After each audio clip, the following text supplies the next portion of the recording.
Bismillah. Assalamualaikum warahmatullahi wabarakatuh.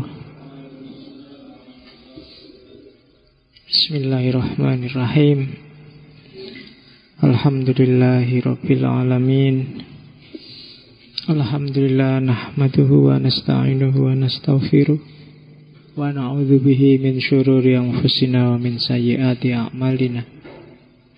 May yahdihillahu fala mudhillalah wa may yudlilhu fala hadiyalah. Allahumma salli wa sallim wa barik ala sayyidina wa maulana Muhammad wa ala alihi wa ashabihi wa man tabi'ahu da. Amma ba'du. Bismillah. Kita lanjutkan ngaji filsafat kita. Semoga masih punya energi setelah berhari-hari demo. Ada yang iya. Oke ya. Nggak tahu ini masih demo kelihatannya ya. Yang lain nggak apa-apa. Kapan lagi kan. Masih pantas demo wong mahasiswa. Nek seumuran gue wis ndak pantas lagi demo. Oke. Karena 2-3 hari ini kan orang se-Indonesia energinya habis hanya untuk mikir BBM. Mulia sekali makhluk yang namanya BBM itu. Betapa kita sangat terikat dan tergantung pada makhluk dunia yang namanya BBM. Oke, ya enggak apa-apa. Yang mau demo ya monggo demo. Cuma saya pesen demonya yang baik. Karena jangan sampai demomu itu mengundang doa yang jelek, mengundang ucapan orang yang jelek, yang tidak pada tempatnya. Karena kita nggak tahu doa yang dikabulkan Allah itu dari mulut yang mana. Karena tadi saya macet juga, kiri kanan juga pada bikin sumpah serapah. Pantes mahasiswa demo, mahasiswa sing ora lulus kuwi mahasiswa. Itu kan kayak doa. Jadi yo maklum aja mungkin karena dia saking sumpeknya. Dan hati-hati juga kan, karena doaul mazlum itu langsung nyambung sama Allah. Jangan-jangan kamu jadi nggak lulus tenanan sampai suwi. Makanya hati-hati jangan sampai mengundang sumpah serapah. Entah gimana caranya lah. Karena saya tadi ngalami sendiri gitu. Satu lagi yang tak pesen karena saya juga dengar dengan telinga saya sendiri. Karena tadi demonya di kampus EDW. Jadi jangan sampai ada dosen yang tidak ridho sama kamu. Karena ada dosen yang sampai tidak ikhlas bahwa ilmuku dipakai sama anak-anak itu. Nah itu jangan sampai ngundang kayak gitulah. Jadi ya harus hati-hati yang benar. Ekspresikan keinginanmu, tapi juga sambil tidak memerosotkan spiritualitasmu sendiri. Oke, makanya tadi tak bilang jangan sampai kamu tinggikan makhluk yang namanya BBM itu melebihi dirimu sendiri sebagai manusia. Dia harus ada di bawahmu. Jangan sampai gara-gara BBM kamu mendegradasi statusmu sebagai manusia.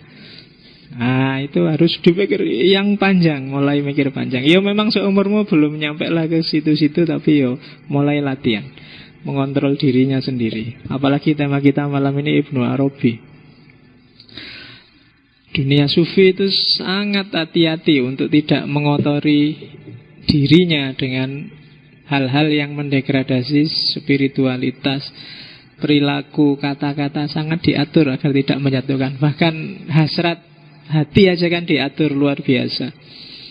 Ada cerita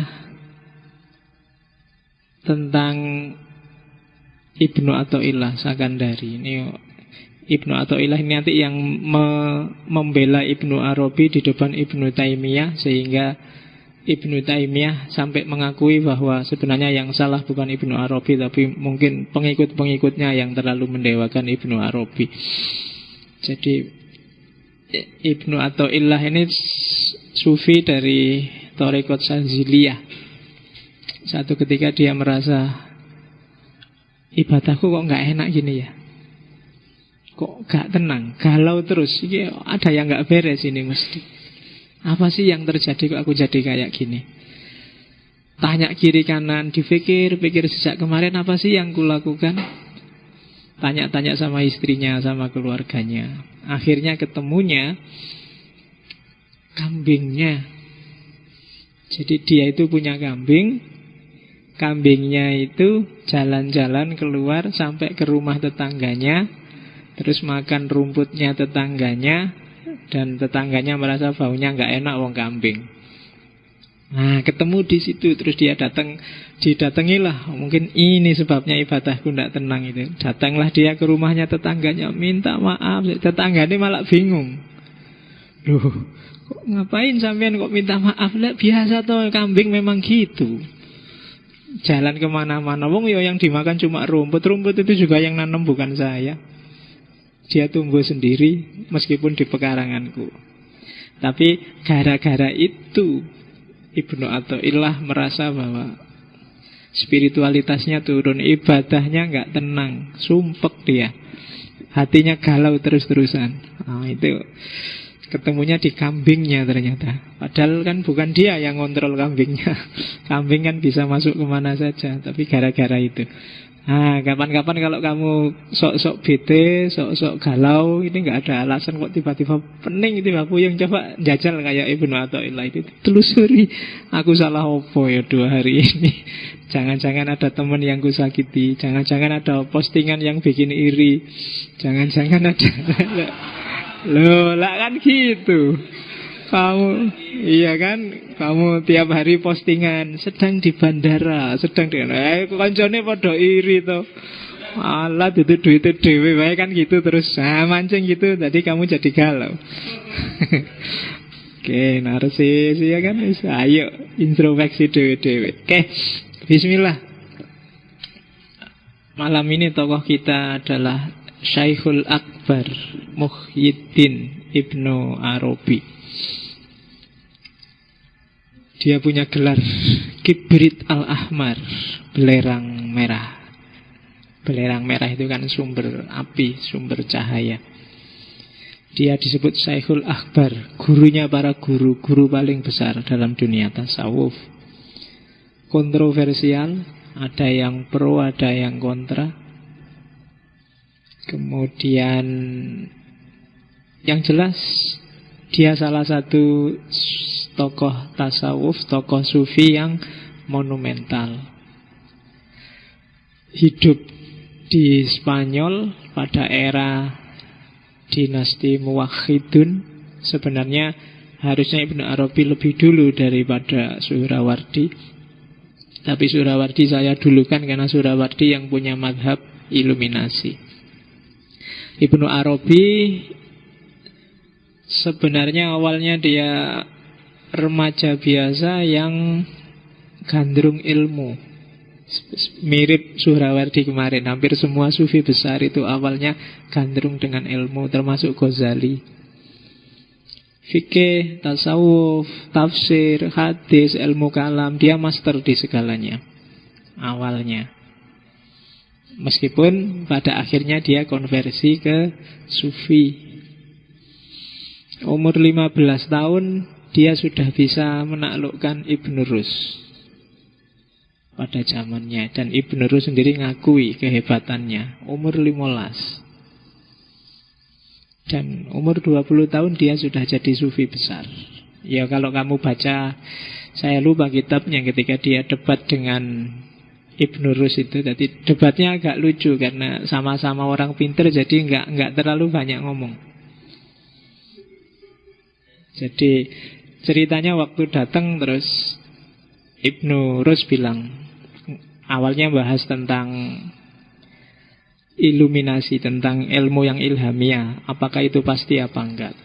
Itu kan yang diperdebatkan. Terus Ibn Rus, coba aku ingin ketemu anak muda yang sangat terkenal yang namanya Ibnu Arabi. Ibnu Arabi datang diantar bapaknya, wong masih ABG umur 15 tahun. Begitu ketemu Ibn Rus cuma bilang iya. Tapi terus Ibnu Arabi bilang tidak.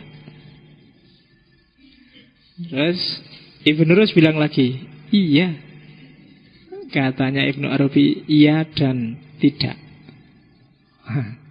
Ngunudok terus Ibnu Rus ngakui kalah. Kamu, ya kan? Terus Ibnu Rus bilang, oh ya, kamu memang hebat. Aku nyerah. Jadi peripatetikisme nalar burhan lemah di hadapan cara berpikir model intuitif seperti yang kamu jelaskan. Cuma ngomong ngunudok, ya dan tidak. Ya tapi karena sama-sama pinter, jadi ngertilah yang dimaksud dari ya dan yang dimaksud dari tidak itu. Makanya di dunia sufi kan berlaku jargon al-alim bil alim kafa bil isyarah. Orang pinter sama orang pinter itu cukup dengan isyarat sudah ngerti karepnya. Tidak perlu terlalu banyak ngomong. Semakin banyak ngomong semakin menunjukkan sebenarnya kamu tidak pinter. Ya kan? Semakin gak pinter kan selalu kamu pingin maksudnya gimana? Maksudnya gimana? Kan selalu gitu. Tanya maksud terus. Berarti gak pinter. Nah kalau orang-orang pinter cukup pakai isyarat wis paham. Nah, jadi kayak kemarin itu kan di Surawarda itu justru pada puncaknya adalah diam. Karena orang paham itu diam. Kalau gak paham dia masih cerewet. Sehingga kalau kalian belajar epistemologi Islam, beberapa teolog Mu'tazilah itu menambahkan bahwa di antara ciri kebenaran adalah sukunun nafas, tenang. Orang nemu kebenaran itu tenang. Ndak. Kok masih ganjel ya? Itu berarti belum ketemu. Dan kalau masih ganjel biasanya masih rewel, masih perlu diskusi, perlu debat, perlu nyari-nyari. Tapi begitu ketemu kebenaran biasanya masih tenang. Apalagi nyalah-nyalahkan orang lain, itu biasanya masih sangat jauh dari kebenaran. Karena pasti orang yang nyalah-nyalahkan orang lain itu ingin menunjukkan bahwa aku benar. Sebenarnya itu pembuktian terbalik kayak KPK itu kan. Jadi untuk menunjukkan aku benar harus ditunjukkan orang lain salah. Kan gitu caranya. Jadi tidak positif aku benar dan tak tunjukkan benarku, tapi aku benar karena yang lain salah. Maka yang dilakukan terus nunjuk-nunjuk orang, kamu murtad, kamu kafir, kamu, untuk menunjukkan bahwa yang mukmin yang kayak aku gini loh. Nah itu ya kan kayak KPK, pembuktian terbalik. Oke, Ibnu Arabi umur 20 dikenal sudah sebagai sufi besar. Lahirnya karena memang dia dari keluarga sufi. Ayahnya orang biasa, petani tapi sufi. Ayahnya ini dikenal sangat rajin sholat malam. Kalau pas lagi males-males apa ngantuk, ceritanya kalau bapaknya Ibnu Arabi ini mukuli kakinya sendiri biar gak males sholat malam. Itu ayahnya Ibnu Arabi. Adiknya ayahnya, pamannya yang kedua itu PNS. Apa PNS itu? Pegawai kerajaan. Pegawai kerajaan yang konversi jadi sufi setelah ketemu seorang sufi. Jadi PNS-nya dilepaskan, terus berubah jadi sufi. Yang terakhir jadi sufi itu saudara ayahnya yang ketiga. Dia jadi sufi umur 80 tahun. Sebabnya jadi sufi karena dikasih tahu anak kecil. Bayangkan kakek-kakek umur 80 tahun dimarahi anak kecil dan terus jadi sufi. Itu pamannya Ibnu Arabi yang ketiga. Dan dia sendiri nantinya jadi Ibnu Arabi sampai umur belasan tahun ya masih kayak kalian. Kalian wis likuran ya. Ibnu Arabi belasan ABG masih seneng-seneng, masih suka hura-hura. Makanya kisah tobatnya Ibnu Arabi dari ABG biasa jadi sufi itu jadi satu ketika dia sedang makan-makan sama teman-temannya, main-main musik, nongkrong-nongkrong, tiba-tiba ada suara, wahai Muhammad, nama lengkapnya kan Muhammad bin siapa itu, apakah untuk ini engkau diciptakan? Jadi dia dengar suara seperti itu, terus kaget. Dari situ terus dia pulang, terus merenung, dan dimulailah karir kesufiannya. Karena setelah merenung itu kila dia mengalami musyahadah yang pertama. Dan musyahadahnya yang pertama itu dia merasa ditemui oleh 3 orang nabi sekaligus. Yang pertama Nabi Musa, yang kedua Nabi Isa, dan yang ketiga Nabi Muhammad. Itu simbol dari 3 agama besar pada zamannya. Setelah itu hidupnya berubah drastis dari anak muda yang biasa-biasa terus jadi seorang sufi besar. Ya, kamu boleh menginspirasi kisah Ibnu Arabi ini untuk hidupmu sendiri. Kalau pas lagi ngapa-ngapain, lagi nggak karu-karuan, nah, bayangkan aja kamu dapat peringatan, wahai anak muda, ya apa untuk ini kamu diciptakan itu, gitu kan, biar kamu nggak kebacut, nggak keterlaluan kalau pas lagi kumat. Jadi sekali-sekali diingatkan dirinya sendiri. Pikiran-pikirannya Ibnu Arabi sangat kontroversial. Menulis buku sekitar 200-an. Yang paling terkenal kan 2, Futuhat Makkiyah sama Fususul Hikam. Kalau Fususul Hikam sekitar 29 bab, kalau Futuhat Makkiyah itu sekitar 560 bab. Ya. Futuhat Makkiyah itu katanya Ibnu Arabi sendiri itu ilham langsung dari Allah. Kalau Fususul Hikam itu dikasih oleh Nabi Muhammad. Jadi dia mengalami ekstase semacam mimpi, terus sama Nabi, sebarkan ajaran ini untuk umatku. Dan itu lahirlah Fususul Hikam. Yang selama ini dikaji di sini itu Tarjumanul Aswaq, salah satu karyanya. Isinya tentang cinta ketuhanan. Yang ngaji pasti mengikuti. Kalau ini Tarjumanul Aswaq itu inspirasi dari perempuan-perempuan yang ditemui oleh Ibnu Arabi di Mekah. Mungkin sudah dapat kalian di Tarjumanul Aswaq ya. Jadi satu ketika dia naik haji ke Mekah, terus tinggal di rumah seorang guru namanya Syekh Abu Suja. Dan saat itulah dia ketemu 3 orang perempuan. 3-tiganya sufi, tapi cantik-cantik. Iya. Yang pertama adiknya Syekh Abu Suja, namanya Fahrun Nisa.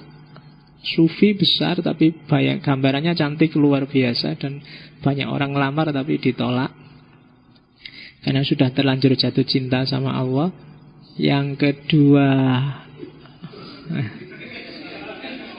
ya enggak apa-apa, pakai aja jadi alasan. Kalau kamu nggak laku-laku cari pacar, bilang aja aku milih jatuh cinta sama Allah aja.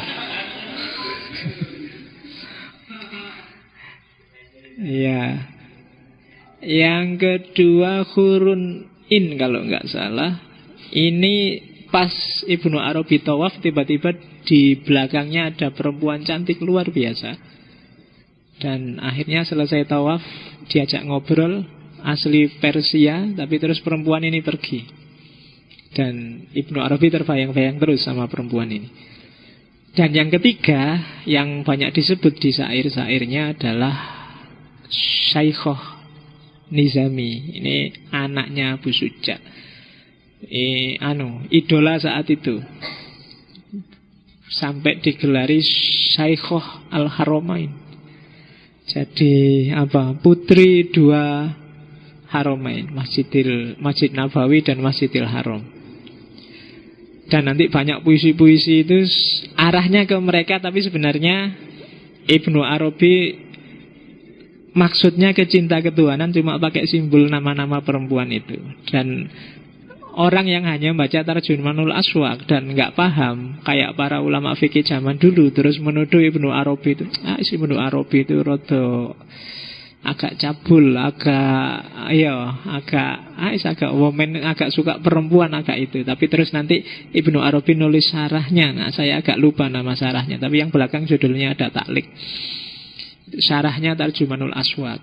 Itulah yang ditulis sendiri oleh Ibnu Arabi untuk menafsirkan apa sih maksud puisi-puisi cinta, simbol-simbol cinta yang ada di Tarjumanul Aswaq. Itu yang kamu kaji tiap hari. Hari apa? Saya lupa. Malam Jumat ya. Diikuti aja, enggak apa-apa. Apalagi ya yang perlu tak ceritain. Kalau karomah banyak Ibnu Arabi. sebelum masuk ke pikirannya, biar kamu ngerti dulu seperti apa orang kayak Ibnu Arabi. Ibnu Arabi digambarkan pinter luar biasa. Tidak cuma sufi, fikih, kalam, tasawuf dia pinter. Sehingga ada satu cerita, satu ketika dia naik kapal. Tiba-tiba ada badai. Ini cerita awal pertemuannya dengan Nabi Khidir. Tiba-tiba ada badai. Orang-orang di kapal panik semua. Terus bilang ke Ibnu Arabi, Syekh, sampean kan sufi besar, mbok berdoa biar badainya berhenti. Terus Ibnu Arabi, ya wis, tidak apa-apa. Dia naik ke atas tiangnya kapal, terus bilang, wahai lautan kecil, tunduklah pada laut yang besar. Aku adalah laut yang besar dan kamu hanya laut yang kecil. Itu sebenarnya manifestasi teorinya kan, mikrokosmos dan makrokosmos. Dan lautnya tunduk, tapi begitu lautnya tunduk muncul ikan besar yang bisa ngomong. Iya, ikannya ini bilang, oke, laut aman tapi kapalmu nggak aman sebelum kamu bisa jawab pertanyaanku. Iya, ujian. Ini diceritain juga.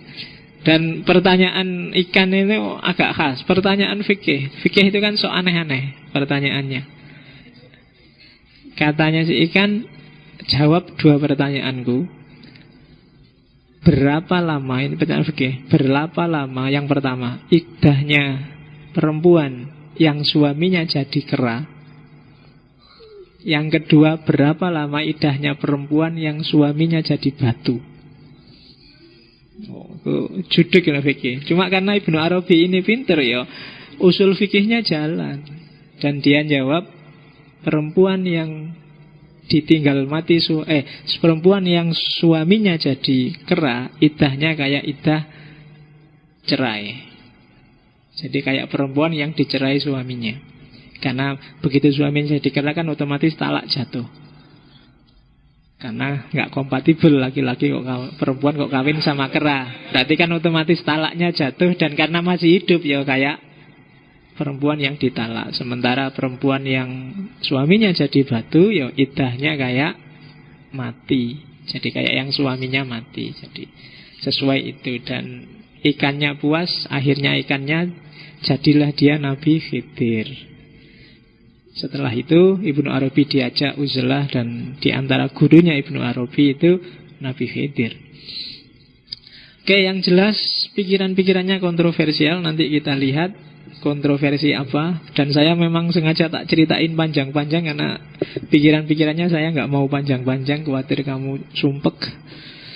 Karena agak jelimet, tidak akan bisa satu sesi. Jadi akan saya kasih beberapa pancingan, semoga bisa kamu tangkap untuk pikiran-pikirannya Ibnu Arabi. Dia sebenarnya anaknya orang kaya, cuma karena sering kontroversi akhirnya dia sering bermasalah sama orang lain. Kadang sampai dipukuli, kadang sampai dipenjara. Dan terakhir kabarnya dia sakit karena dipukuli orang, yang pada akhirnya dia meninggal. Jadi satu ketika dia lewat di kerumunan orang-orang kaya, para pejabat yang sedang mengadakan pesta. Dia lewat di situ. Nah, pejabat yang sedang mabuk-mabukan pesta ini lihat Ibnu Arabi. Terus dipanggil Ibnu Arabi, Syekh, kesini, sampean kan sufi besar. Mbok tolong dijawab pertanyaanku. Tuhan itu ada di mana sih? Kan gitu. Terus Ibnu Arabi bilang, Tuhan yang kalian sembah-sembah itu sekarang ada di bawah kakiku. Ini orang-orang marah semua, kurang ajar kamu, murtad ya, kafir ya, dan dia dipukuli di situ. Sampai kemudian Ibnu Arabi sakit, sampai meninggal. Nanti setelah Ibnu Arabi meninggal, ada orang yang ngecek di bawah kakinya tadi ketika Ibnu Arabi bilang, ada apa sih kok Tuhan yang kamu sembah ada di bawah kakiku itu. Terus tanahnya digali, begitu digali ternyata di situ ada peti yang isinya emas. Ya maksudnya para pejabat dan para orang-orang mabuk-mabuk itu kan sembahannya kan harta. Yang dia dewa-dewakan kan kekayaan. Maka Ibnu Arabi bilang, Tuhanmu itu ada di bawah kakiku. Karena di bawah kakinya Ibnu Arabi ada harta, ada emas. Oke, cuma yang nggak paham terus, wah kurang ajar kamu murtad, dianggapnya Tuhan kamu injek-injek. Maksudnya bukan itu. Oke, jadi itu bisa kamu pakai. Misalnya kamu suka jabatan, suka duit, suka karena saya suka duit, maka ku pertuhankan duit. Tuhan yang ku sembah-sembah sekarang ku dudukin. Karena dompetnya tak taruh di bawah sini. Oke, ya kan Tuhanmu duit, hari ini Tuhanmu BBM yang murah. Jadi kamu dewa-dewakan itu hari ini. Itu kalau ada Ibnu Arabi kamu diketawain. Oke, bismillah. Itu nama lengkapnya, Abu Abdillah Muhammad bin Ali bin Muhammad bin Arabi At-Ta'i. Ta'i itu nama suku, Hatimi nama tempat. Lahirnya di Murcia, Andalusia. Gelarnya Muhyiddin, orang yang menghidupkan agama. Itu tak sebut satu guru-gurunya, guru sufinya saja itu ada 55 orang. Sufi besar. Dia tidak bikin torekot tertentu, tapi nanti para pengikutnya, murid-muridnya, orang yang suka dengan ajaran-ajarannya, mendirikan satu aliran, satu torekot yang dikenal dengan nama Akbariyah. Diambil dari gelarnya Syekhul Akbar. Jangan salah, dalam sejarah Islam ada dua nama Ibnu Arabi. Kadang-kadang Ibnu Arabi yang ini dikasih Ibnul Arabi. Tapi kadang-kadang juga tidak dikasih, karena memang ada dua orang yang sama-sama namanya Ibnu Arabi, yang sama-sama sufi sebenarnya. Meskipun Ibnu Arabi yang satunya awalnya adalah pejabat pemerintahan di Andalusia. Awalnya adalah qadhi, ahli fikih. Cuma terus kemudian keluar dari pemerintahan dan jadi sufi. Cuma yang dimaksud bukan yang itu. Yang kita maksud hari ini adalah Ibnu Arabi At-Ta'i Al-Hatimi, yang dikenal nanti mempopulerkan ajaran Wahdatul Wujud. Oke, bismillah, kita cari hikmah dari pikiran-pikirannya Ibnu Arabi. Saya tidak akan masuk terlalu jauh ke kontroversinya. Kita lihat modus berpikirnya Ibnu Arabi. Yang pertama, katanya Ibnu Arabi, pengetahuan itu ada 3 jenis. Kalau di Ibnu Arabi bukan bayani, irfani, burhani. Tidak. Katanya Ibnu Arabi, ada yang pertama ada ilmu akli, yang kedua ilmul akhwal, dan yang ketiga ilmul asror. Yang pertama ilmul akli. Kalau bayani, irfani, burhani, ya bayani dan burhani itu ilmul akli. Dua-duanya pakai akal. Jadi pengetahuan yang sifatnya empiris dan rasional. Biasanya kan orang membaginya empiris sendiri, rasional sendiri. Kalau di Ibnu Arabi enggak lah. Pengetahuan empiris dan rasional itu ya sama aja. Apa ada empiris murni tanpa rasio? Enggak ada. Rasio murni tanpa bekal empiris tidak akan bisa. Akal murni itu kan enggak jalan. Dan itu kan sudah dibuktikan oleh Immanuel Kant. Mikir itu harus sintesis, ada bahannya dan akal jadi alatnya. Dan dua-duanya itu yang oleh Immanuel Kant disebut ilmul akli. Ini tidak bisa dipertentangkan, itu satu wilayah kok. Maka diskusi mana lebih penting Al-Quran sama akal itu tidak relevan. Kenapa? Dua-duanya dipakai. Kamu baca Quran nggak pakai akal ya tidak bunyi. Ya kan? Lah kamu pakai akal nggak ada Qurannya loh. Yang kamu pikir apa? Sumbernya, sumber berpikirnya apa? Jadi dua-duanya harus dipakai. Mana yang lebih tinggi? Nggak ada yang lebih tinggi, sama-sama butuh. Quran akan diam kalau akalnya nggak dipakai. Gitu loh. Akal juga akan tidak jelas kalau orientasinya tidak ada Quran. Dan dua-duanya kalau di Ibnu Arabi itu ilmul akli, diperoleh lewat akal. Yang kedua ilmul ahwal. Nah ini menarik lagi. Kalau biasanya kayak di Surawadi kemarin, ahwal sama asror itu jadi satu. Intuisi sama ilmu laduni itu ya bodoh. Intuisi itu alatnya, laduni itu sumbernya. Tapi kalau di Ibnu Arabi enggak, ya beda dong.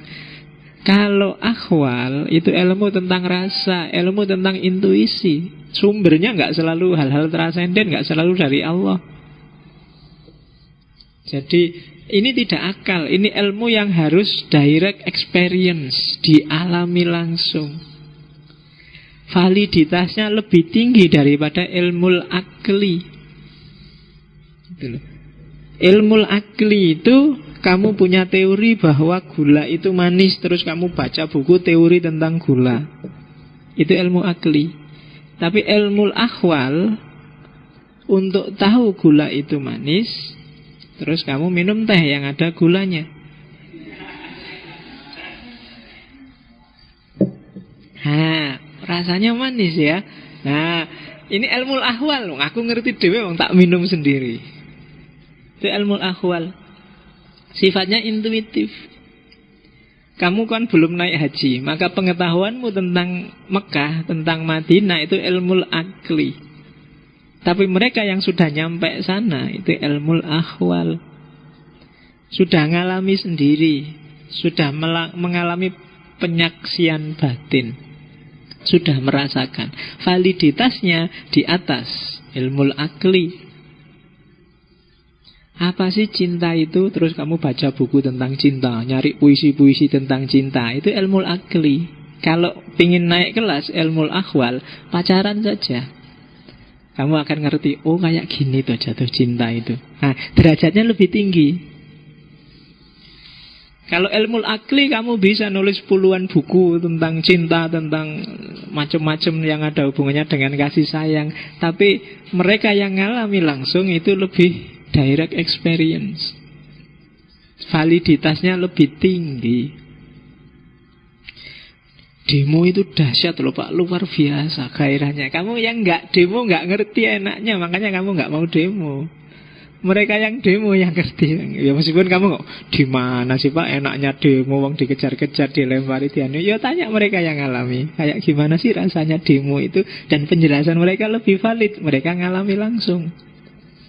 Coba kamu tanya besok wawancara, apa enaknya demo? Kan itu. Kalau bagi kamu yang nggak demo kan, tiwas capek, golek susah. Nah, mesti gitu. Mungkin mereka punya argumentasi sendiri yang beda dengan kalian. Kamu yang sudah ngerti dikit-dikit tentang filsafat, sudah ngalami filsafat, kan kesanmu tentang filsafat beda dengan yang nggak ngerti filsafat. Nah, ya nggak ngerti filsafat, alah filsafat kurang kerjaan, kurang gawean, mikir gampang-gampang dibikin susah. Kan gitu kesannya orang. Tapi kamu yang ngerti filsafat kan enggak gitu. Kenapa kok enggak gitu? Karena kamu sudah ngalami sendiri. Itu ilmu ahwal. Jadi kalau ada penjelasan apapun, coba kamu cek itu ilmu akli apa ilmu ahwal. Kalau ada orang ngomong feminisme, ngomong anti radikalisme, ngomong itu ilmu akli apa ilmu ahwal.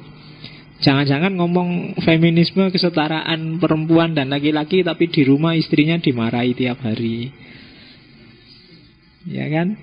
Kalau ada apa-apa, pantas perempuan, memang gitu caranya. Cuma begitu di kelas ngomongnya feminis. Nah, itu berarti ilmu akli, bukan ilmu ahwal. Feminisme adalah ilmunya, tapi bukan hidupnya. Nah, mungkin sampai detik ini filsafat bagi kalian masih ilmu akli, masih berjarak. Tapi kalau bisa ilmu ahwal, alami sendiri, hayati hikmah-hikmah yang ada di pikirannya para filosof, biar lebih valid. Dan ada pengetahuan level yang ketiga yang disebut ilmu asror. Kalau ini bukan akli, tapi ahwal yang sumbernya bukan upayamu. Rasa, tapi bukan kamu yang mengupayakan rasa itu. Kamu cuma menunggu, kamu pasif. Ya kalau di tasawuf kan ini batin yang jernih, yang dilimpahi pengetahuan oleh Allah. Jiwa yang bersih, yang dijajari oleh Allah. Makanya disebut min laduni. Ladun itu kan jajar dari sisinya Allah. Kalau Allah sudah ada dalam dirimu, wong Allah itu segala sesuatu, maka kamu ngertilah segala sesuatu. Para wali, para nabi, itu ilmunya di level ilmul asror. Nggak sekedar, dia nggak ngalami, tapi ngerti. Sama dalamnya dengan akhwal. Makanya kadang-kadang nabi itu kan bisa nebak masa depan. Besok di akhir zaman, masjid bangunannya megah, tapi orangnya nggak ada. Itu kan ilmul asror. Kayak Nabi waktu habis Isra Mi'raj diuji sama kafir Quraisy Mekah, ditanya, "Allah, dari mana kamu? Wong tadi malam masih di sini kok ngakunya dari Masjidil Aqsa misalnya." Terus Nabi kan bisa menjelaskan detail ketika ditanya itu. Nah itu kan kalau bahasa kitabnya tiba-tiba malaikat Jibril datang bawa gambarnya Masjidil Aqsa di depan Nabi, terus Nabi bisa cerita. Itu sebenarnya ilmul asror, pengetahuan tentang yang rahasia-rahasia. Maksudnya rahasia itu yang manusia biasa nggak menjangkau. Tentang masa depan, tentang masa lalu, tentang rahasia hati. Nah, itu kan orang-orang tertentu yang bisa menjangkau. Itu ilmul asror. Kadang-kadang rahasia hati itu tidak luar biasa. Orang modern bisa membaca wajah, karena memang ekspresi tubuh dari yang paling atom paling kecil sampai paling besar itu sebenarnya menggambarkan siapa dirimu, dan hanya cuma kita susah menjangkaunya. Kalau ilmu asror, orang dikasih informasi langsung oleh Allah. Itu jenis pengetahuan ketiga. Tiga-tiganya penting dan tiga-tiganya dipakai oleh Ibnu Arabi, meskipun ini sifatnya ranking. Yang paling meyakinkan ya ranking pengetahuan jenis ketiga.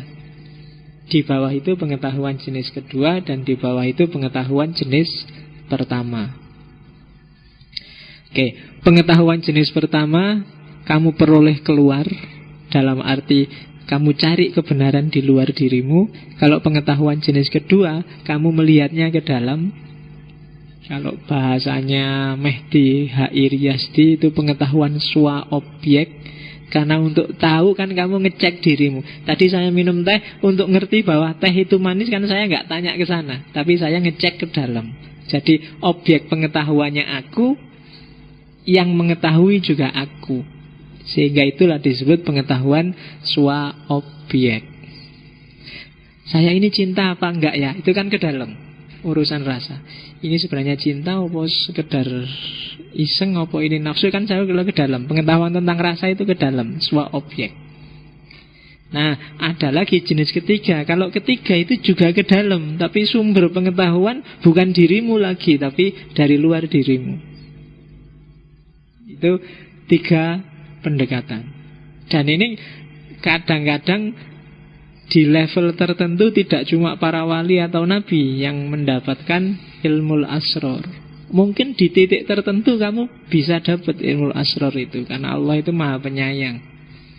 Sehingga kadang-kadang kan kamu ada masalah, solusinya gimana ya, tiba-tiba muncul ide di kepalamu tanpa kamu usahakan. Nah, itu termasuk golongan ilmu asror. Atau tiba-tiba kamu mimpi yang jadi solusi, itu ilmu asror.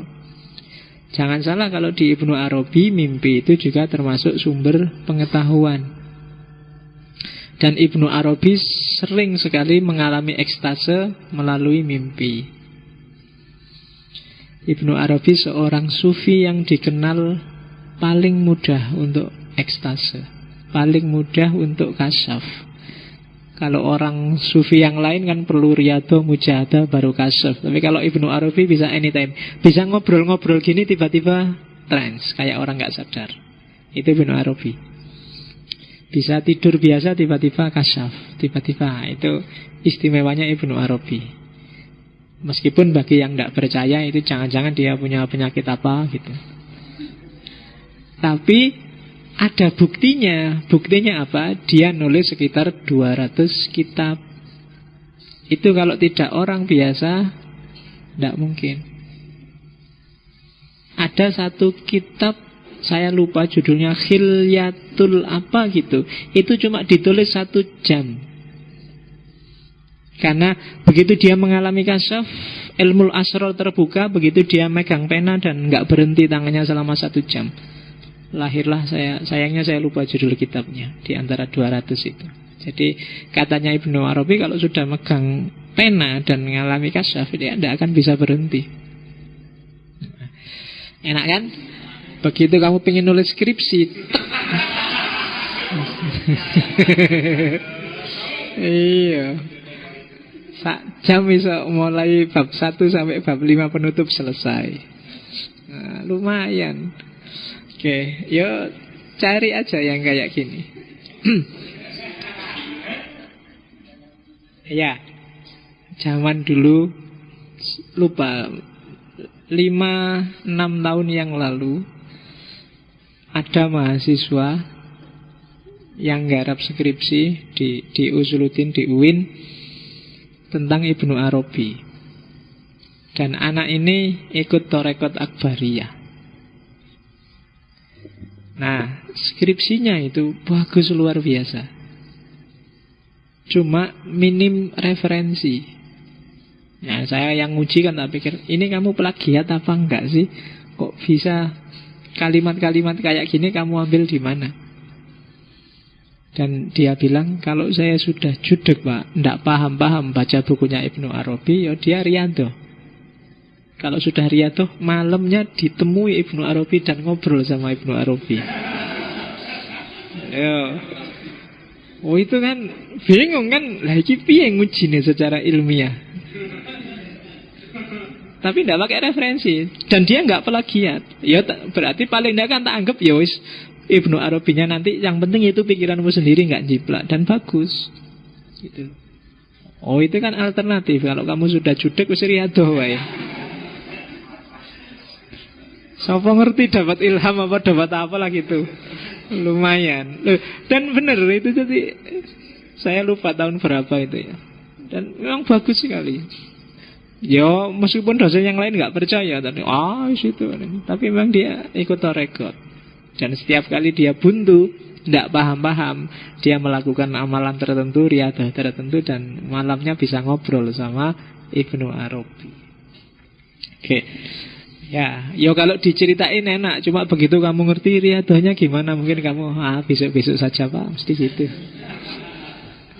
Karena kadang-kadang kan riadahnya atau rekod itu kan agak berat itu. Mungkin puasa, wiritan lah, gak tidur lah, gak apa lah. Itu kan bagi kamu kan berat. Kamu kan siap gak tidur kalau ada siaran langsung sepak bola aja kan. Di luar itu kan kamu males sholat. Oke, jadi itu jenis pengetahuan. Jadi jangan salah, ya selama ini modus berpikir kita hanya di pengetahuan jenis pertama atau paling jauh jenis kedua. Jenis kedua pun kita sering tidak percaya. Itu kan jenis pengetahuan intuitif, pengetahuan instinktif, itu kan kita sering tidak percaya. Kita anggap itu firasat, itu kan jenis pengetahuan kedua. Kita nggak peka di situ karena kita nggak pernah latihan, melatih ketajaman intuisi kita. Dan kenapa kamu nggak percaya? Karena memang kamu nggak melatih itu, sehingga intuisimu nggak bisa dipercaya. Orang yang intuisinya tajam itu bisa loh membaca mungkin hal-hal yang ini besok mesti kayak gini, ini besok itu bisa. Itu intuisi. Cuma modus berpikir kita selama ini hanya ilmu akli, sejak SD sampai kuliah. Dan di luar itu kan nggak diakuin cara berpikir ilmu akli yang oleh Barat sudah dikritik habis-habisan karena polanya agak positivistik. Oke, itu modus pengetahuan. Ini yang paling terkenal. Sebelum ngomong wahdatul wujud, itu tadi epistemologinya, sekarang ontologinya. Katanya Ibnu Arabi, ini sebenarnya simpel aja, yang bisa disebut wujud atau ada itu satu-satunya hanya Allah. Kita wujud enggak? Enggak. Kita itu enggak mesti wujud. Dulu kalau tahun 60-an kamu belum ada, sekarang ada. 50 tahun lagi enggak jamin kamu masih ada. Ya kan? Wujudmu enggak pasti. Teh ini tadi yang bagian atasnya ada, sekarang enggak ada. Sebentar lagi setengahnya enggak ada. Loh, padahal tadi ada. Iya. Loh, tadi ada, sekarang nggak ada. Ya kan? Kamu tadi di kamarmu ada, sekarang nggak ada, nanti ada lagi. Jadi ada kita tidak pasti. Satu-satunya yang adanya pasti itu hanya Allah. Loh, kenapa Pak kok di kitab-kitab di mana-mana kita juga disebut ada? Ada manusia, ada gunung, ada itu. Enggak, itu cuma metafor aja untuk memudahkan pembahasan. Tapi hakikatnya satu-satunya yang ada itu hanya Allah. Dan ada kita itu dipinjemi oleh adanya Allah. Maka semua yang selain Allah itu tidak wujud, tapi maujud. Maujud itu diadakan. Dia tidak ada dengan sendirinya. Kalau nggak ada dengan sendirinya, berarti adanya dia butuh yang lain yang bikin dia harus ada. Maka disebut maujud. Jadi ternyata kita tidak sejati. Yang sejati hanya Allah. Kalau dalam bahasanya Suhrawardi kemarin kan, kita bukan cahaya, kita cuma kaca. Maka manusia yang paling kasihan, yang paling tidak tahu diri adalah manusia yang sombong, tinggi hati, angkuh, merasa bisa, merasa besar, merasa penting. Berarti dia melupakan hakikatnya sendiri. Makanya kesombongan setitik aja bikin orang tidak bisa masuk surga. Kenapa? Karena dia keluar dari hakikat kediriannya, hakikat wujudnya. Wong kamu itu nggak ada. Adamu seperti apapun itu jasanya Allah. Kalau kamu ganteng itu memantulkan keindahannya Allah. Kalau kamu Nggak ada orang jelek itu. Yang ada orang eksotis. Loh iyalah, kamu itu jangan bilang jelek. Cakep dan jelek itu relatif, bos. Iya, kalau eksotis itu kan khas kan jadi. Daripada kamu bilang wah wajahmu eksotis sekali kan nggak apa-apa. Kalau dibilang jelek nanti kan ya. Jadi, lu kan pernah tak ceritain kan, ternyata cantik dan jelek di bagian-bagian negara di dunia ini persepsinya beda-beda. Makanya kamu lihat bule-bule yang ke Indonesia itu, masa nyari bule juga, nanti yang putih-putih enggak, dia nyari yang hitam-hitam, yang agak ledak-ledak, yang nggak pernah mandi itu dia seneng. Coba aja kamu lihat bule-bule itu yang jajari itu kan yang gitu-gitu. Karena bagi mereka, oh, ini kulitnya kulit timur, wajahnya wajah timur, dan biasanya disebut eksotis oleh mereka.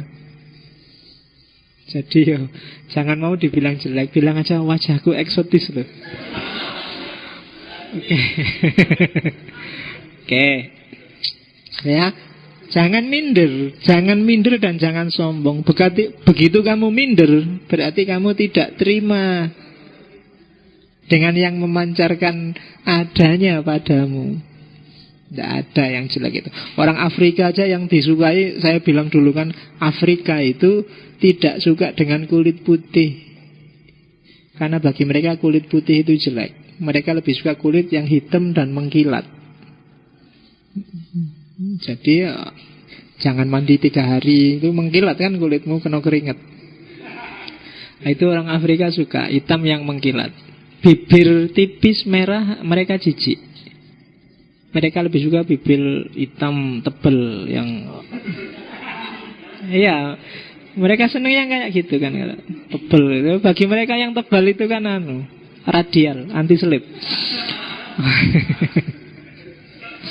Iya, jadi iya, kamu yang bibirnya tebal nggak usah bilang bibirku besar, bilang aja bibirku radial, anti selip pokoknya mesti kena. Oke, ngomong apa sampai ke situ? Wujud lagi. Nah, seperti apa sih hubungannya? Lah terus gimana Pak hubungan antara wujud dengan maujud itu? Dari situ nanti lahir wahdatul wujud. Sebenarnya wujud dan maujud itu dua keping dari sisi mata uang yang sama. Itulah wahdatul wujud. Jadi apa? Itu bedanya antara hak dengan kholq.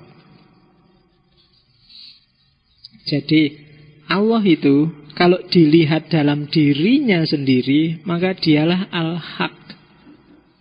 Tapi kalau dilihat dari sisi manifestasinya, penampakannya, kalau bahasanya tasawuf, bahasanya Ibnu Arabi, tajallinya Allah, yang itu namanya kholq, maka dia banyak. Jadi dilihat di sisi dirinya sendiri, Allah itu hak, satu dan segalanya. Tapi dilihat dari sisi manifestasinya, manifestasi itu kan penampakan. Penampakan itu kan bukan yang sesungguhnya, hanya tampilannya aja kayak gitu, tampaknya saja kayak gitu. Nah, itu banyak. Alam semesta ini adalah tampaknya dari Allah. Makanya acara hantu-hantuan itu kan pakai istilah penampakan. Kita tunggu penampakan. Penampakan itu kan bukan barangnya itu sendiri, tapi tampaknya saja kayak gitu. Makanya kalau ada asap lewat, putih-putih lewat, terus dikasih lingkaran merah, perhatikan asap ini, kan gitu.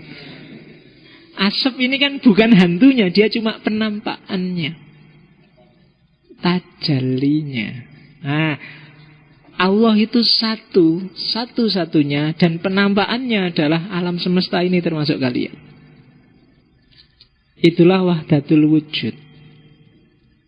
Analoginya biasanya pakai cermin kalau di Ibnu Arabi.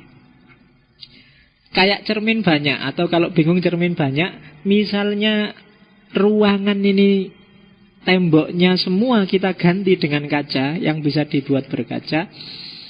Terus aku berdiri di tengah-tengah ruangan ini yang sekelilingnya kaca.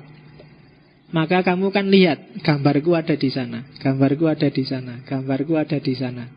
Itu kan? Yang ada di kaca itulah penampakan. Wujud yang sejati, ya aku yang ada di tengah itu tadi. Alam semesta, termasuk manusia, itu gambarku yang ada di kaca itu. Dan Allah adalah aku yang ada di tengah-tengah itu tadi. Itulah wahdatul wujud. Wujud yang sejati, ya aku yang di tengah tadi. Yang lain kan cuma penampakan. Apapun yang lain itu kan tergantung aku. Kalau aku ngangkat tangan, dia juga ngangkat tangan. Yang gambar di sana, yang belakang juga ngangkat tangan. Dan alam semesta itu ya gambar-gambar yang ada di kaca. Mungkin yang pojok sana jadi gunung, yang pojok sini jadi laut, yang pojok itu gambarnya Allah. Gambarku di kaca kan gitu. Yang sebelah sana gambar punggung, sebelah sana gambar wajah, sebelah sana gambar pundak kanan, sebelah kiri gambar pundak kiri. Dan itulah alam semesta. Ada yang sedikit menggambarkannya, ada yang banyak, ada yang hampir representatif. Dan di antara yang dianggap paling mendekati Allah, ala suratihi, adalah manusia.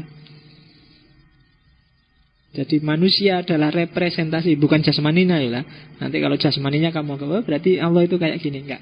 Tapi ruhaniyahnya, dimensi ruhnya manusia adalah manifestasi paling sempurna dari wujud Allah. Makanya innallaha khalaqa Adam ala suratihi.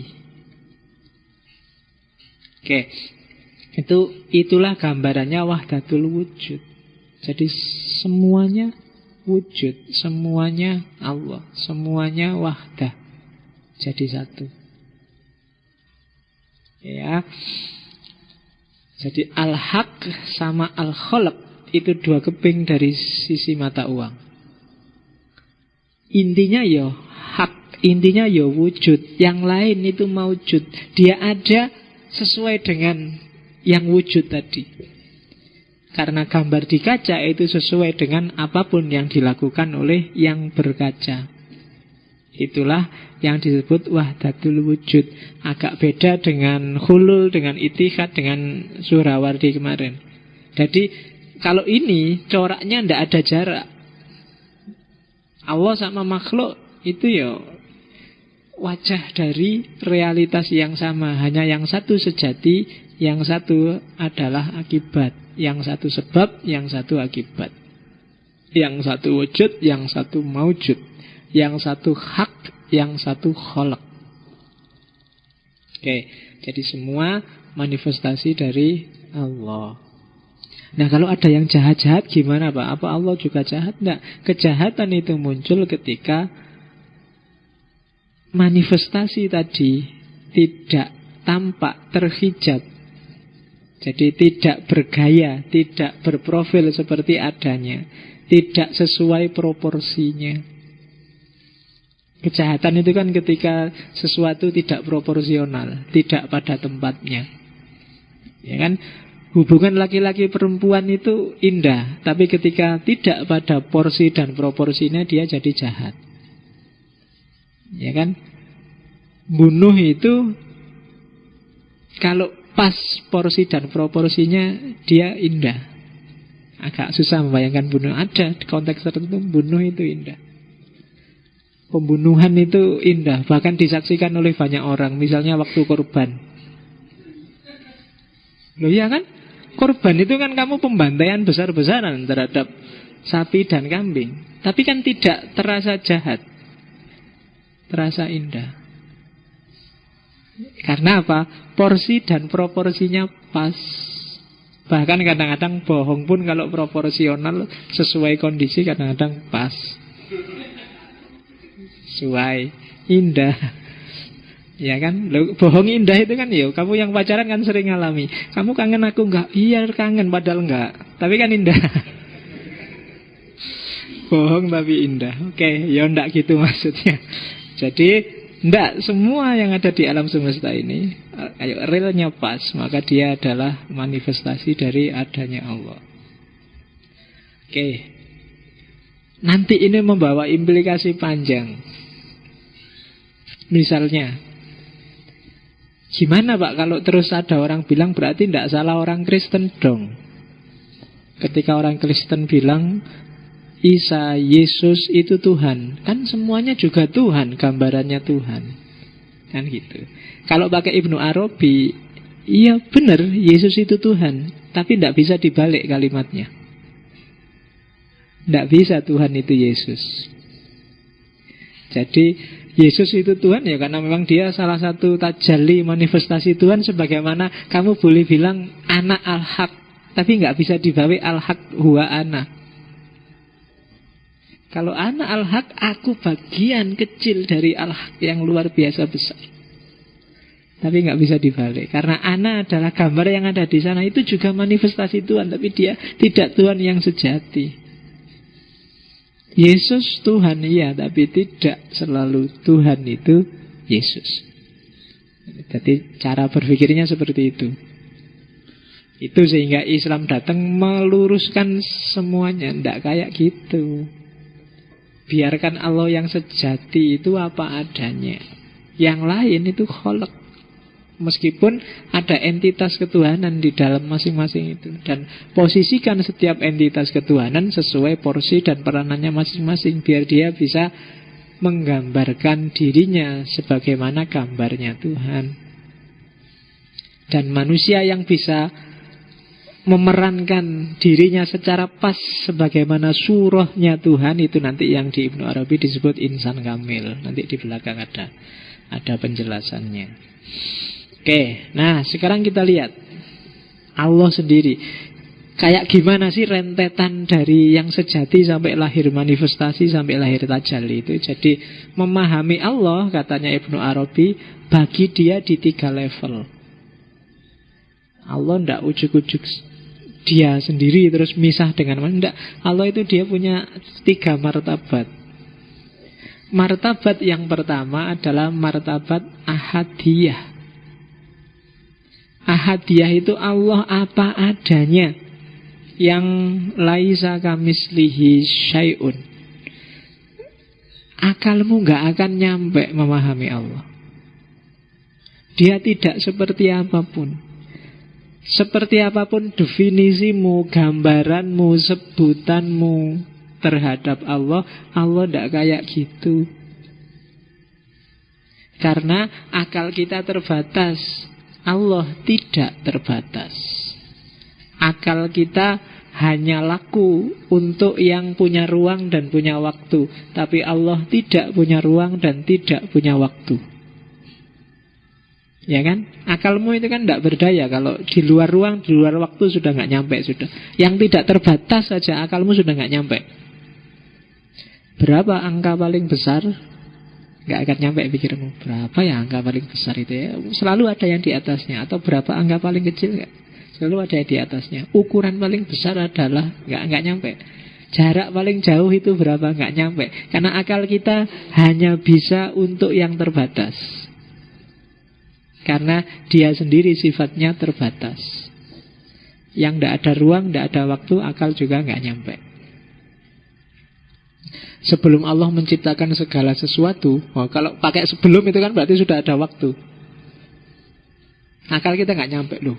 Iya ya, sebelum Allah menciptakan. Sebelum itu kan berarti sudah waktu. Padahal waktu itu ada ketika alam semesta ada, dan perputarannya itulah yang melahirkan kemarin, besok, nanti. Nah sebelum itu gimana? Itu kan nggak nyampe akalmu. Jadi akal yang kamu dewa-dewakan itu sebenarnya batasnya banyak. Cuma kamu aja yang nggak sadar. Cari buku yang judulnya Batas Nalar. Itu versi positivistik di mana nalar itu terbatas. Tapi kalau versi religiusnya nanti seperti ini. Oke. Nah, karena Tuhan itu tidak bisa dinamai, tidak bisa dijangkau, tidak bisa dijelaskan, tidak bisa diakses oleh pikiran, satu-satunya jalan untuk memahami Tuhan di level ahadiyah itu nanti yang disebut teologi negatif. Selalu harus kamu negasikan apapun temuanmu, apapun pikiranmu, apapun definisimu, penjelasanmu tentang Tuhan. Tuhan pasti tidak seperti itu. Itulah nanti yang disebut teologi negatif. Negasikan semua. Karena Tuhan ada di balik itu semua. Pikiranmu gak akan nyampe, penjelasanmu gak akan menjelaskan yang sesungguhnya. Jadi itu level yang pertama. Ada level yang kedua, yaitu level wahidiyah. Level wahidiyah ini ketika Tuhan memperkenalkan dirinya pada manusia, memperkenalkan ingin dikenal, maka dia menciptakan makhluk dan dia menunjukkan dirinya. Aku itu kayak gini loh. Itu yang disebut ta'ayun. Ta'ayun itu mendefinitifkan, menunjukkan aku itu. Kamu kan gak nyampe kalau memahami aku. Tak jelasin aja, aku itu kayak gini loh. Itu level wahidiyah, level asma wa sifat. Aku itu penyayang. Oh penyayang. Aku itu maha kuasa. Aku itu adil. Aku itu kan Allah sendiri yang mendefinitifkan dirinya. Nah ini sudah level selanjutnya dari ahadiyah. Namanya wahidiyah. Asmaul Husna yang 99 itu level wahidiyah. Ini ya masih Allah, cuma Allah yang mendefinisikan dirinya sendiri. Itu level wahidiyah namanya. Apakah Allah itu penyayang seperti gambaranmu? Aslinya enggak. Tapi dia penyayang. Buktinya apa? Dia menyayangi alam semesta. Dia adil kepada makhluknya. Maka ada yang bilang level wahidiyah itu adalah level perbuatannya Allah. Jadi ketika Allah melakukan sesuatu, dalam tanda petik ya melakukan itu, dari situlah lahir wahidiyah. Level yang kedua.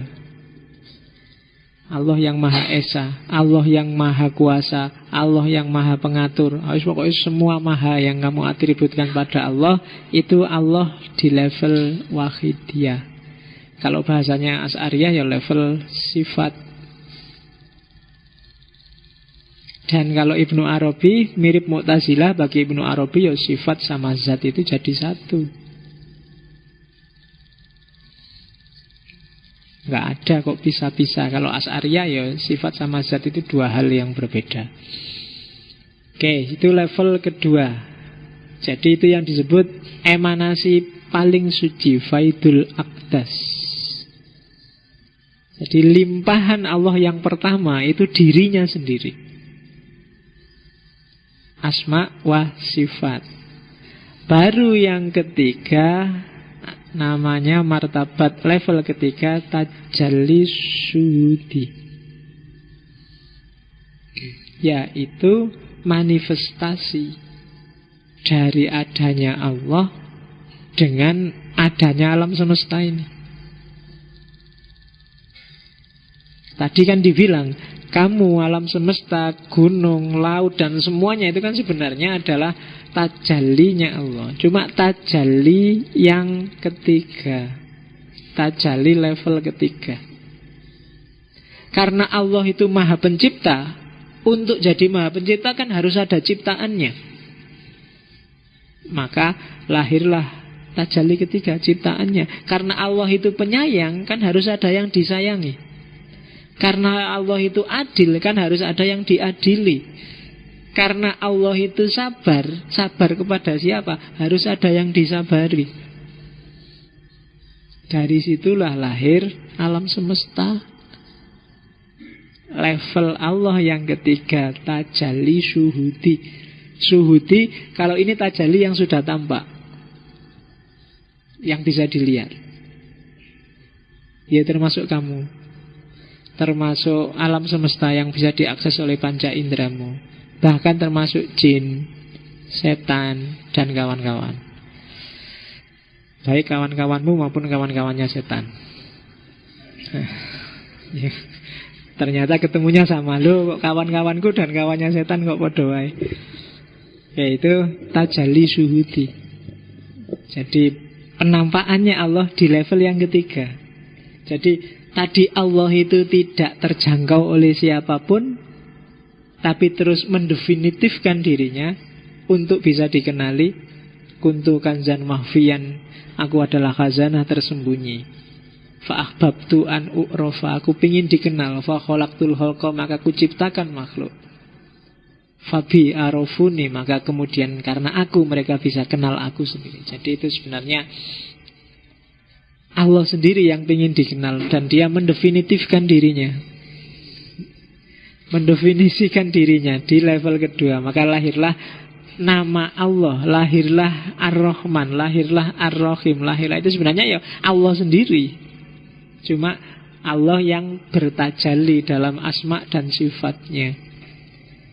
Dan pada akhirnya tajalli limpahan yang kedua ini melahirkan limpahan yang ketiga, tajalli syuhudi. Ya gampangannya kayak tak jelasin tadi. Allah itu khalik, maka makhluknya apa kemudian? Allah itu penyayang, yang disayangi apa dan siapa? Allah itu maha bijaksana, bijaksana pada apa dan siapa? Maka otomatis lahir limpahan yang ketiga, tajalli syuhudi. Level-level ini yang orang susah paham. Jadi meskipun dia wahdatul wujud, tapi ada satu titik di mana Allah yang sejati itu ya beda sama sekali dengan makhluk yang syuhudi, yang tampak, yang material. Dia bagian dari Allah tapi bukan Allah. Sehingga ketika orang menuduh Ibnu Arabi panteis, panteis itu kan segalanya Tuhan. Kalau dalam Ibnu Arabi mungkin tidak pas disebut segalanya Tuhan, tapi segalanya adalah bagian dari Tuhan. Nah itu jawabannya. Kalau dalam filsafat agama mungkin yang lebih pas menyebutnya bukan panteis tapi panenteis.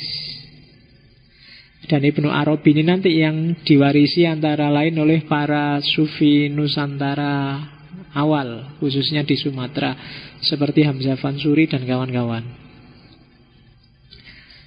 Kalau yang di Jawa, sufi yang agak monumental ya Al-Halaj, diwarisi oleh Syekh Siti Jenar. Ada Jalaluddin Rumi dan Syamsut Tabriz yang nanti diwarisi oleh Sunan Kalijogo.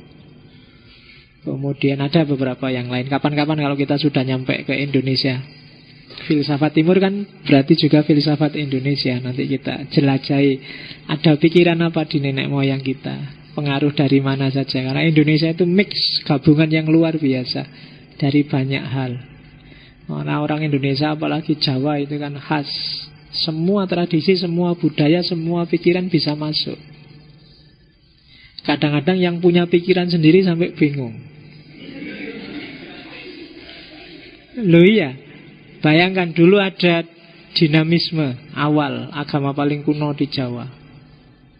Terus masuk Hindu. Orang Jawa tidak kaget, Hindu masuk ya sudah. Hindu ya kita ikuti Hindu, tapi di mix sama dinamisme, lahirlah agama Jawa asli yang disebut Kapitayan. Terus Buddha masuk. Mereka juga tidak pusing-pusing, gampang Buddha masuk ya masuk aja. Dan lahirlah asimilasi. Kan Majapahit itu kan agamanya Siwa Buddha. Itu kan yang punya agama bingung itu kan. Siwa itu Hindu tapi Hindu kok Buddha. Kamu kenal istilah agama Hindu-Buddha itu kan cuma di Indonesia. Itu dua kontras tapi dijadiin satu, Hindu-Buddha. Terus lahirlah Siwa Buddha Majapahit. Islam datang juga mereka nggak pusing-pusing, datang ya datang aja.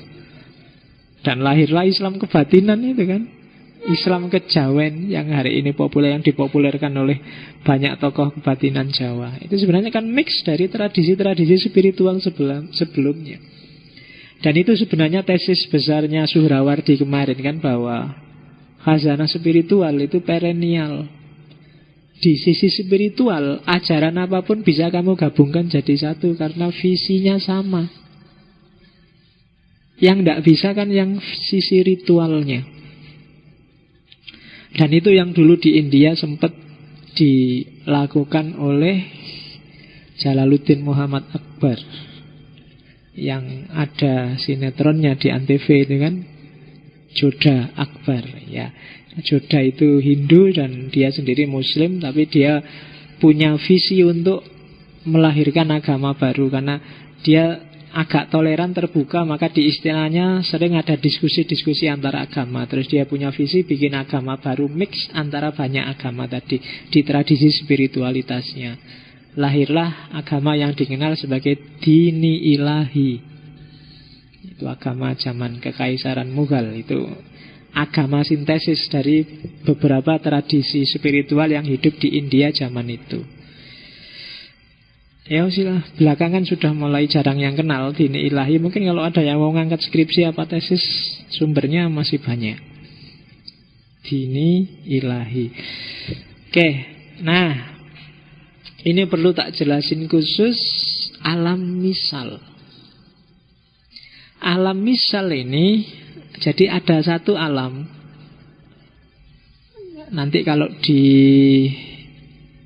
Suhrawardi sering disebut barzakh.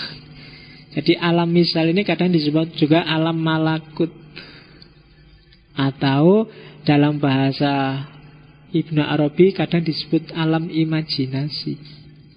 Bukan imajinasi ngarang seperti yang kalian, tapi alam imajinasi. Imajinasi itu kan kombinasi antara beberapa informasi yang dijadiin satu, itu kan imajinasi.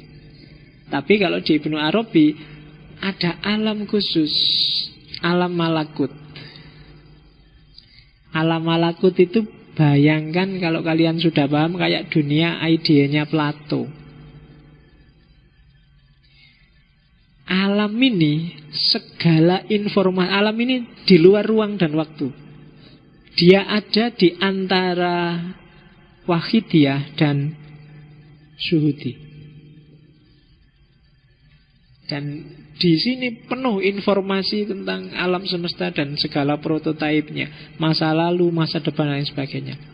Yang dilakukan oleh para sufi untuk masuk ke alam ini, itu ada yang disebut imajinasi kreatif.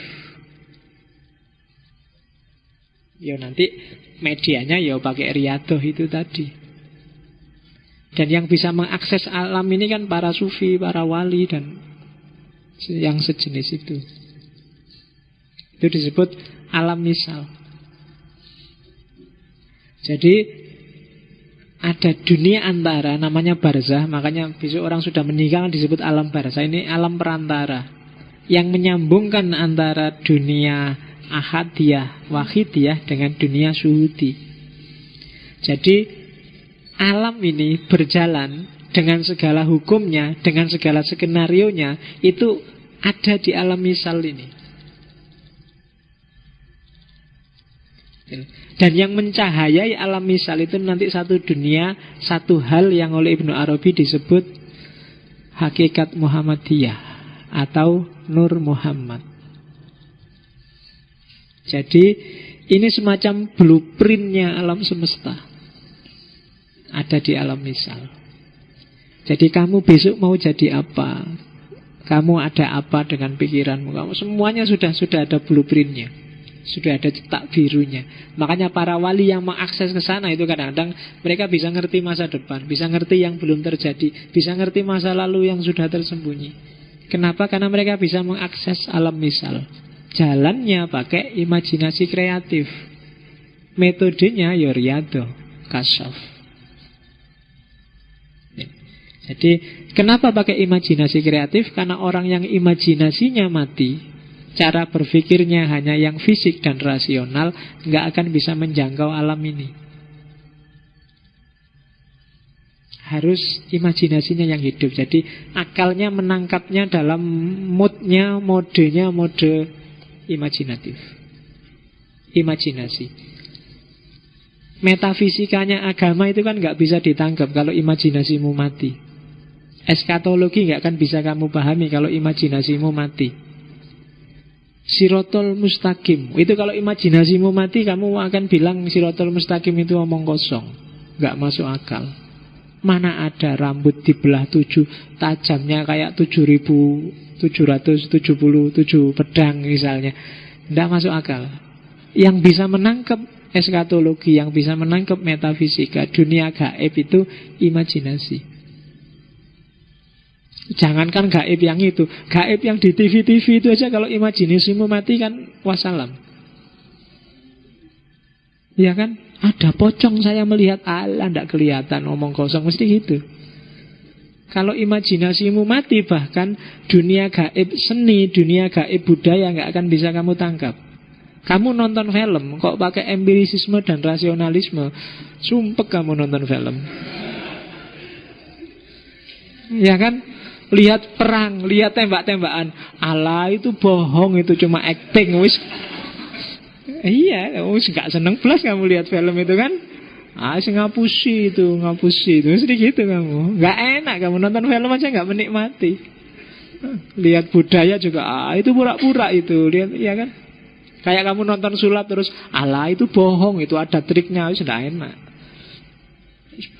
Imajinasinya aja main. Anggap aja itu beneran, terus wah, terus tepuk tangan, lebih enak daripada kamu anggap bohong. Nanti nonton film temenmu nangis-nangis, kamu marahi, gitu aja nangis, itu bohong, cuma acting, itu enggak enak. Enaknya nonton film kan bisa ketawa, bisa nangis, bisa hanyut, kan gitu. Dan yang bisa kayak gini imajinasi. Nah, yang kayak gitu aja butuh imajinasi, apalagi alam misal, apalagi dunia eskatologis, dunia gaib, dunia, apalagi dunia wahidiyah.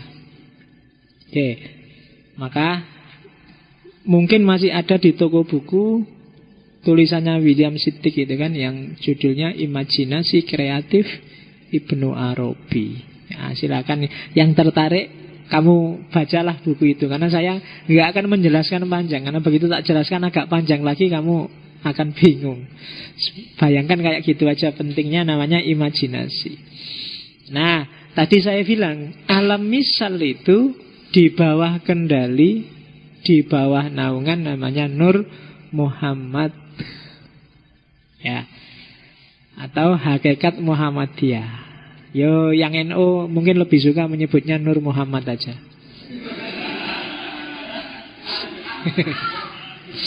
Ya, karena ada NU-nya, NUR Muhammad. Sementara yang Muhammadiyah lebih enak nyebut yang hakikah Muhammadiyah. Oke, jadi biar nggak gegeran, jadi sama Ibnu Arabi disediain langsung dua istilah. Jadi Nur Muhammad ini adalah limpahan cahaya Allah yang pertama-tama, yang dia jadi prototipenya alam semesta. Karena dia prototipenya alam semesta, sementara manusia itu mikrokosmos, sebenarnya dia adalah prototip manusia yang sempurna.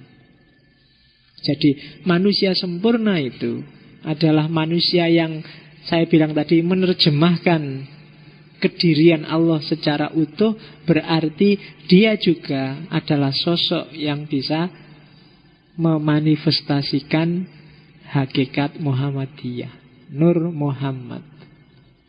Jadi yang paling benar, paling baik, paling indah itu ada di Nur Muhammad, prototipe manusia sempurna.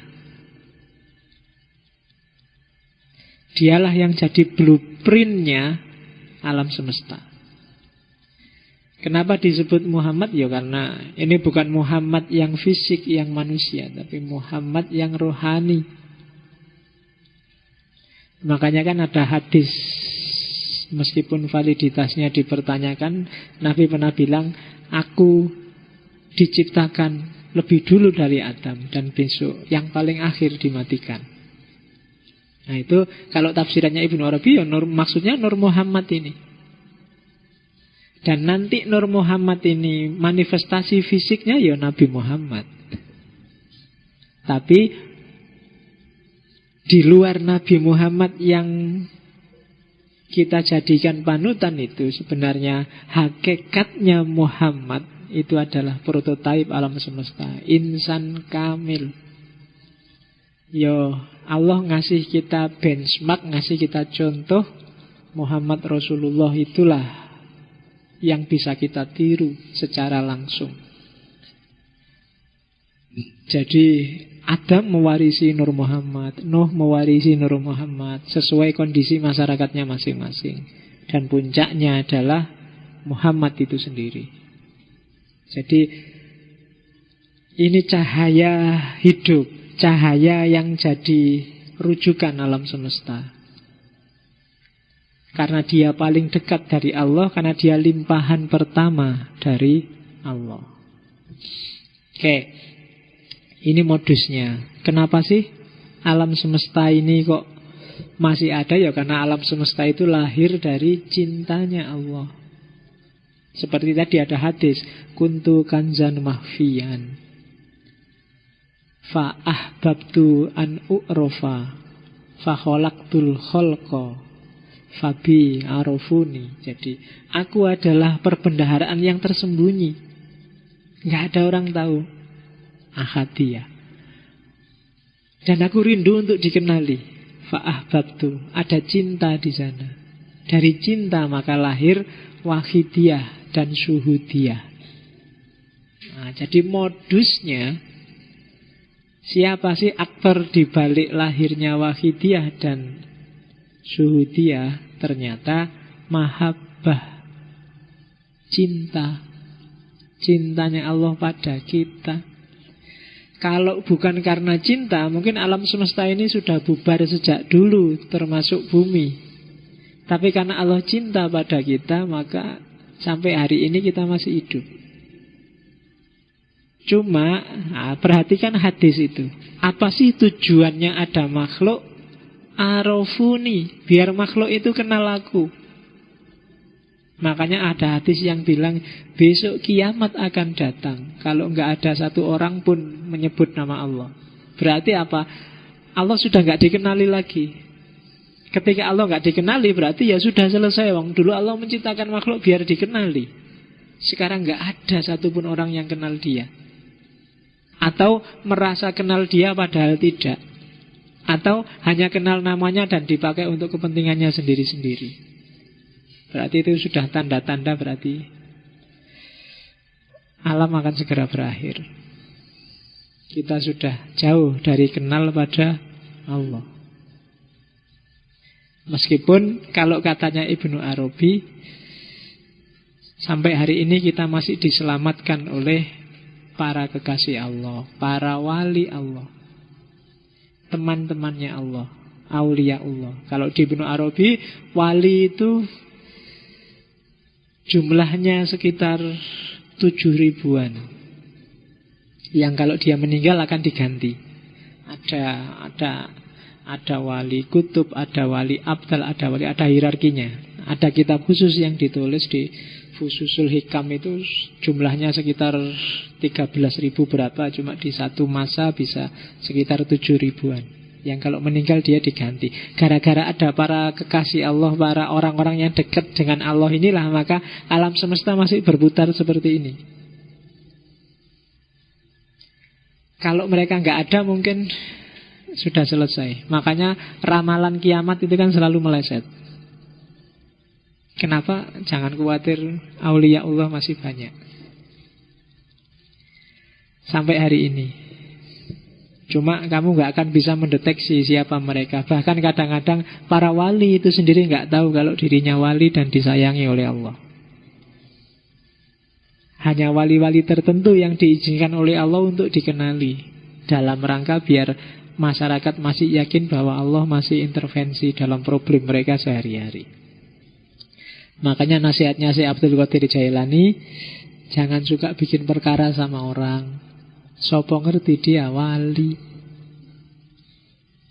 Loh, mungkin dia sendiri gak tahu kalau dia wali, tapi Allah sangat tersinggung berat, sangat gak terima kalau dia disakiti, karena Allah sayang padanya. Kan gitu, makanya hati-hati. Allah pak, teman saya itu kayak gitu, tiap hari kerjaannya nongkrong, gitaran, sholat sakarepe, mosok wali. Lu sopo ngerti? Cuma begitu kamu merasa jangan-jangan aku wali ya, pasti kamu bukan wali. Iya. Jadi cirine ning kono wis. Kadang-kadang aku gek wali ya, pasti ndak itu ndak. Iya. Ndak usah GR. Jadi banyak orang yang mungkin jadi wali tapi pasti bukan dirimu. Tegaskan aja itu. Iya, kalau nggak gitu nanti kamu sakaremu dhewe tambahan. Oke, ya banyak memang yang dikarenakan Allah. Yang jelas pastikan bahwa Allah selalu ridho dan sayang padamu. Dan saya selalu bilang, untuk bikin Allah ridho padamu, pertama-tama kamu juga harus ridho pada Allah. Jangan gampang komplain, jangan gampang mengeluh, jangan gampang protes. Apapun yang diskenario Allah untuk hidupmu. Kalau sekedar kuliah nggak lulus-lulus itu gampang. Kalau sekedar skripsi nggak selesai-selesai gampang. Itu tidak penting. Kalau hanya karena itu jangan mengeluh pada Allah. Karena problemnya tidak di Allah tapi di dirimu sendiri. Iya kan? Kalau sekedar nggak dapat jodoh nggak usah mengeluh, jangan khawatir. Jodoh di tangan Allah. Cuma sampai umur 30. Kalau 30 ke atas Allah lepas tangan. Iya, kamu cari sendiri, kesuwen. Sudah disediain sejak lama, kamu diem aja. Allah jengkel. Oke. Ini Wahdatul Adyan. Ini yang kontroversial dari Ibnu Arabi. Kayak tadi. Jadi sebagai konsekuensi dari wahdatul wujud, berarti juga semua agama-agama, semua manifestasi cara berpikirnya manusia, semua religiusitas, semua mode yang dipilih setiap orang sesuai konteksnya masing-masing, itu adalah wajah yang banyak dari sumber yang satu. termasuk agama-agama. Jadi ini wahdatul adyan itu bukan kok semua agama sama, tapi sumber semua agama itu sama. Meskipun nanti manifestasinya beda-beda. Makanya tradisi spiritual itu, kalau katanya Fritz Swan, itu sama semua agama sebenarnya. Kenapa ada beda, kenapa ada tawuran, itu pasti tradisi fisiknya, tradisi eksoterisnya, bukan esoterisnya. Di level esoteris, agama-agama itu mengkerucut pada spiritualitas yang satu dan sama. Hanya saja diterjemahkan sesuai kapasitas berpikir, sesuai konteks masing-masing. Misalnya kemarin tentang cahaya. Bagaimana Allah disimbolkan dengan cahaya. Itu orang yang cara berpikirnya tidak bisa secara simbolik. Yang terjadi apa? Nyembah cahaya. Maka ada agama namanya Sabaiyah, terus yang disembah matahari. Allahu nurus samawati wal ard. Akhirnya logikanya nggak nyampe sesuai konteksnya, jadilah nyembah matahari. Tapi di sisi spiritualitas mungkin sama itu yang dimaksud. Bukan mataharinya, tapi cahayanya yang mereka incar. Cuma karena mereka tidak bisa berpikir simbolik, terlalu fisikal, ketemunya matahari. Kelompok Sabaiyah, termasuk Ratu Saba yang diintip oleh burung hudhud itu kan, waktu menyembah matahari. Jadi secara eksoteris tradisi agama-agama itu beda-beda, karena manusia menerjemahkan spiritualitasnya beda-beda. Dan cenderung eksklusif, agamaku pasti bukan agamamu. Sehingga kalau Siddhartha Gautama di bawah pohon Bodhi kamu sebut pencerahan, sementara Nabi Muhammad kamu sebut dapat wahyu. Prosedurnya sama. Kenapa kok kamu nggak menyebut Siddhartha sebagai menerima wahyu? Karena dia bukan nabi kita, kan gitu. Padahal proses, prosedur, dan polanya sama. Kayak orang dapat wahyu. Dia sudah menjelajahi banyak tradisi spiritual. Siddhartha Gautama itu terus pusing, kok semuanya nggak memuaskan ya. Tiba-tiba dapat pencerahan. Loh, emangnya dari siapa dapat pencerahan itu? Kan dia nggak mungkin mikir sendiri. Itu kan intuitif, ilhamiah. Bagi kita, ya sumbernya pasti yang ahadiyah tadi, yang melimpahkan pengetahuan ke sana. Dan oleh Siddhartha Gautama diterjemahkan sesuai konteks zamannya. Makanya Nabi begitu dapat wahyu kan, pertama-tama dia tidak disuruh syahadat atau mengakui keberadaan Allah, tapi pertama-tama kan disuruh baca. Iqra, baca dulu realitas zamanmu. Begitu paham, terus baru Nabi dapat wahyu berangsur-angsur selama 23 tahun untuk ngobati masyarakatnya sesuai konteks zamannya. Jadi ada sisi historis dalam agama-agama, dan itulah yang bikin agama-agama beda. Itu teorinya Ibnu Arabi. Maka katanya Ibnu Arabi itu kan dia punya syair yang sangat terkenal itu kan, walakot soro kolbi kobilan kulla suratin. Hatiku telah siap menyambut segala realitas. Monggo wis, ada hikmah, ada khazanah spiritualitas apapun tak terima. Apakah itu hanya padang rumput bagi para rusa, atau kuilnya para rahib, atau rumah berhala-berhala, atau Ka'bahnya orang tawaf, atau lembaran-lembaran Taurat, atau halaman-halaman Al-Quran. Semua khazanah aku siap menerima. Kenapa? Karena aku mabuk cinta.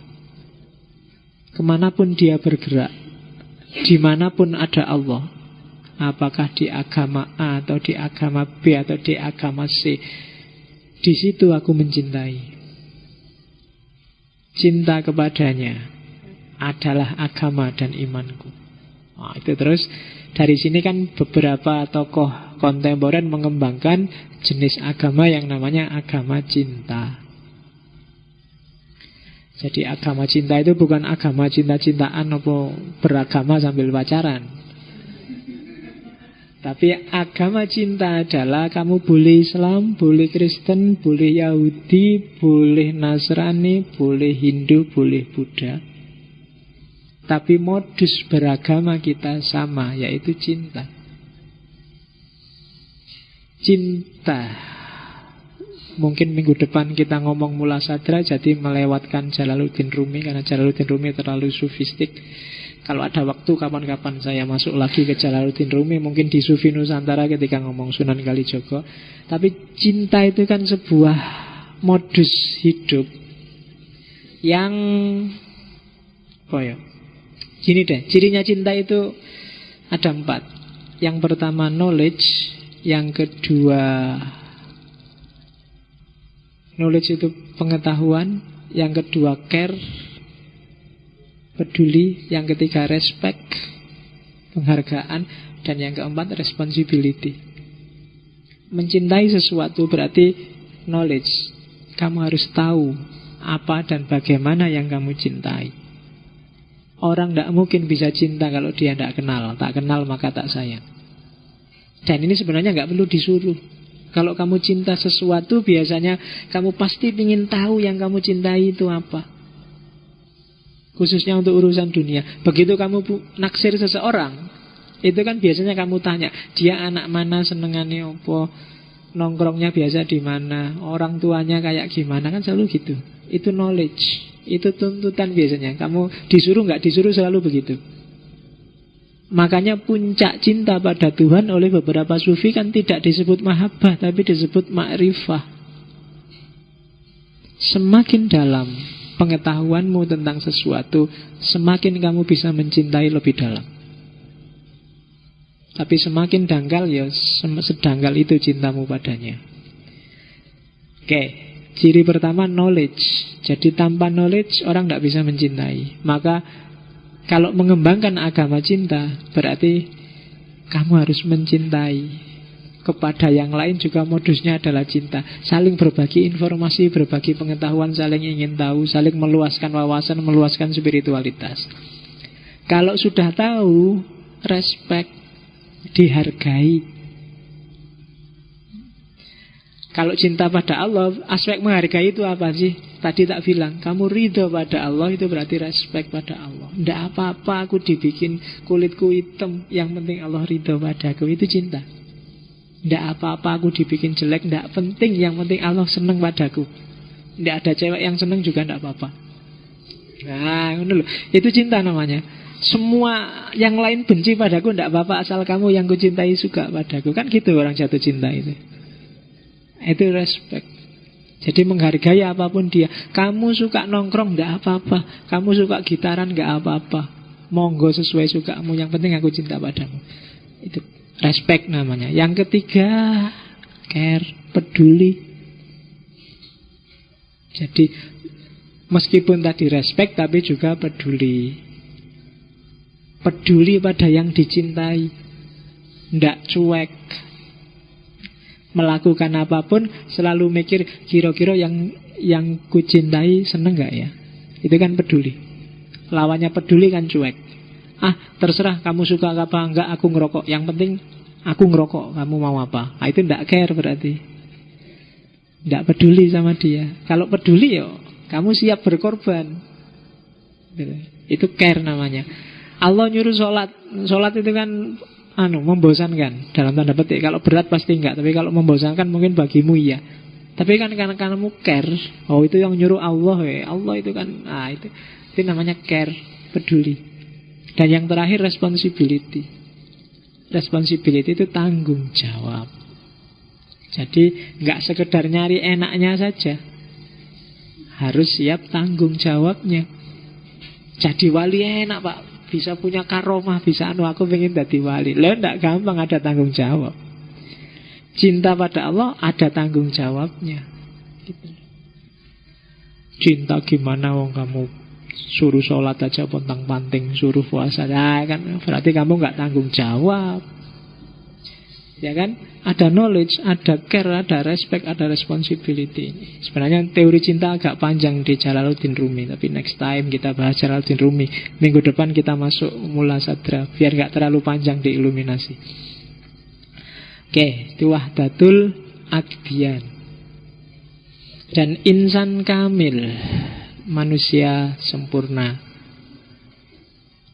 Kalau di Fususul Hikam ada insan kamil, ada insan hayawan. Manusia sempurna, manusia hewan.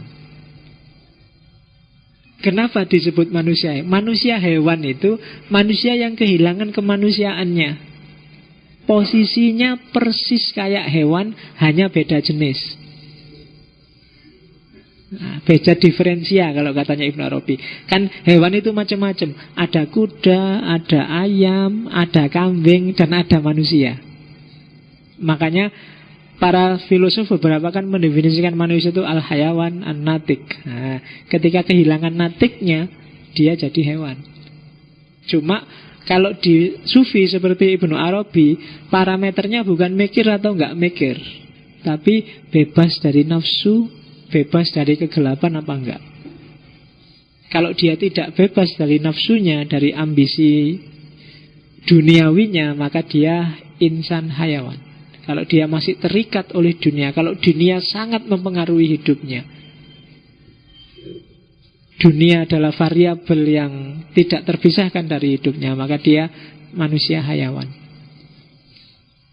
Jadi manusia hayawan itu hidupnya di an-nash'ah ad-dunyawiyah, formasi duniawi. Sementara insan kamil hidupnya di an-nash'ah al-ukhrawiyah. Nah, jadi formasi hidupmu itu coba kamu cermati sendiri. Kamu ada di formasi duniawi apa formasi ukhrawi? Kamu sendiri yang bisa ngukur.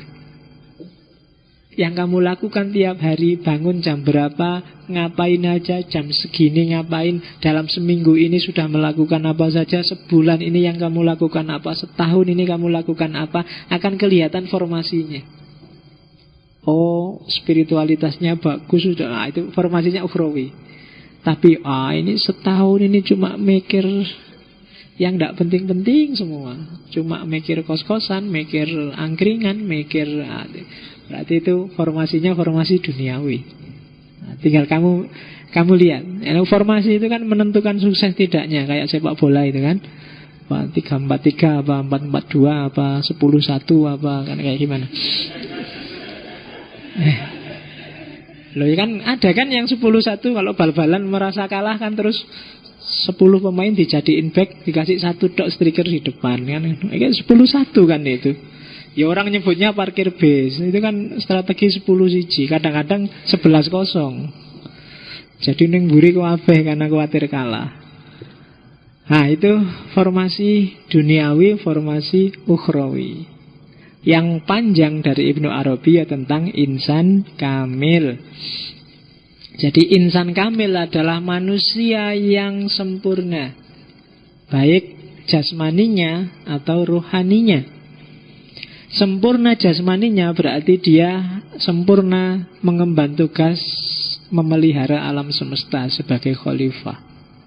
Dan sempurna rohaninya berarti dia memanifestasikan diri sebagai cerminnya Allah secara utuh.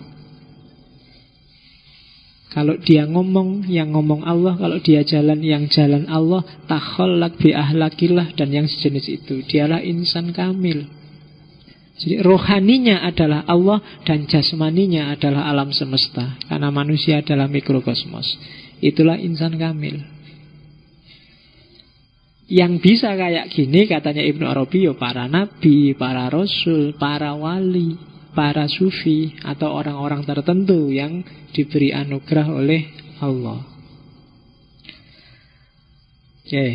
Ya memang agak panjang kita untuk jadi insan kamil. Nanti konsepnya Ibnu Arabi akan disempurnakan oleh Al-Jili. Dan Al-Jili nanti menginspirasi Iqbal. Semoga kita nanti ada sesi untuk ketemu Iqbal ketika ngomong filsafat Islam yang era modern.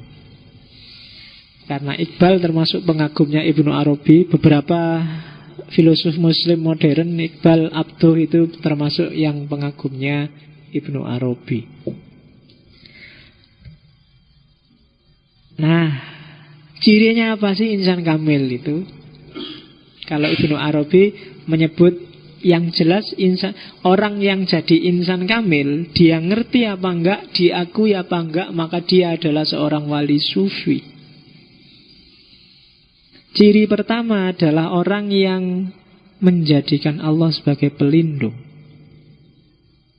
Berarti insan kamil tidak pernah minta-minta, tidak pernah minta tolong pada siapapun atau apapun selain Allah. Kalau masih minta-minta pada yang lain, dia masih belum insan kamil. Yang dia yakin yang hanya melindungi Allah, maka perlindungan yang dia cari hanya perlindungan dari Allah. Kebutuhan yang dia minta adalah kebutuhan dari Allah. Itu ciri pertama. Ya kayak kita kan masih jauh, berarti kan kita masih sering minta orang tua, minta tolong teman, minta kebijaksanaan dosen. Nah, itu berarti bukan insan kamil. Kan biasa kan, Pak, minta kebijaksanaannya, Pak. Saya semester ini jarang masuk, Pak. Itu kan. Itu minta kebijaksanaan apa minta ketidakbijaksanaan? Nah, kalau kebijaksanaan malah kamu tidak lulus. Tapi kalau kamu minta saya tidak bijaksana, baru kamu lulus. Oke. Yang kedua, insan kamil pasti dia mencintai Allah. Kemudian ingin memanifestasikan sifat-sifat Allah. Sabar, penyayang, pemaaf.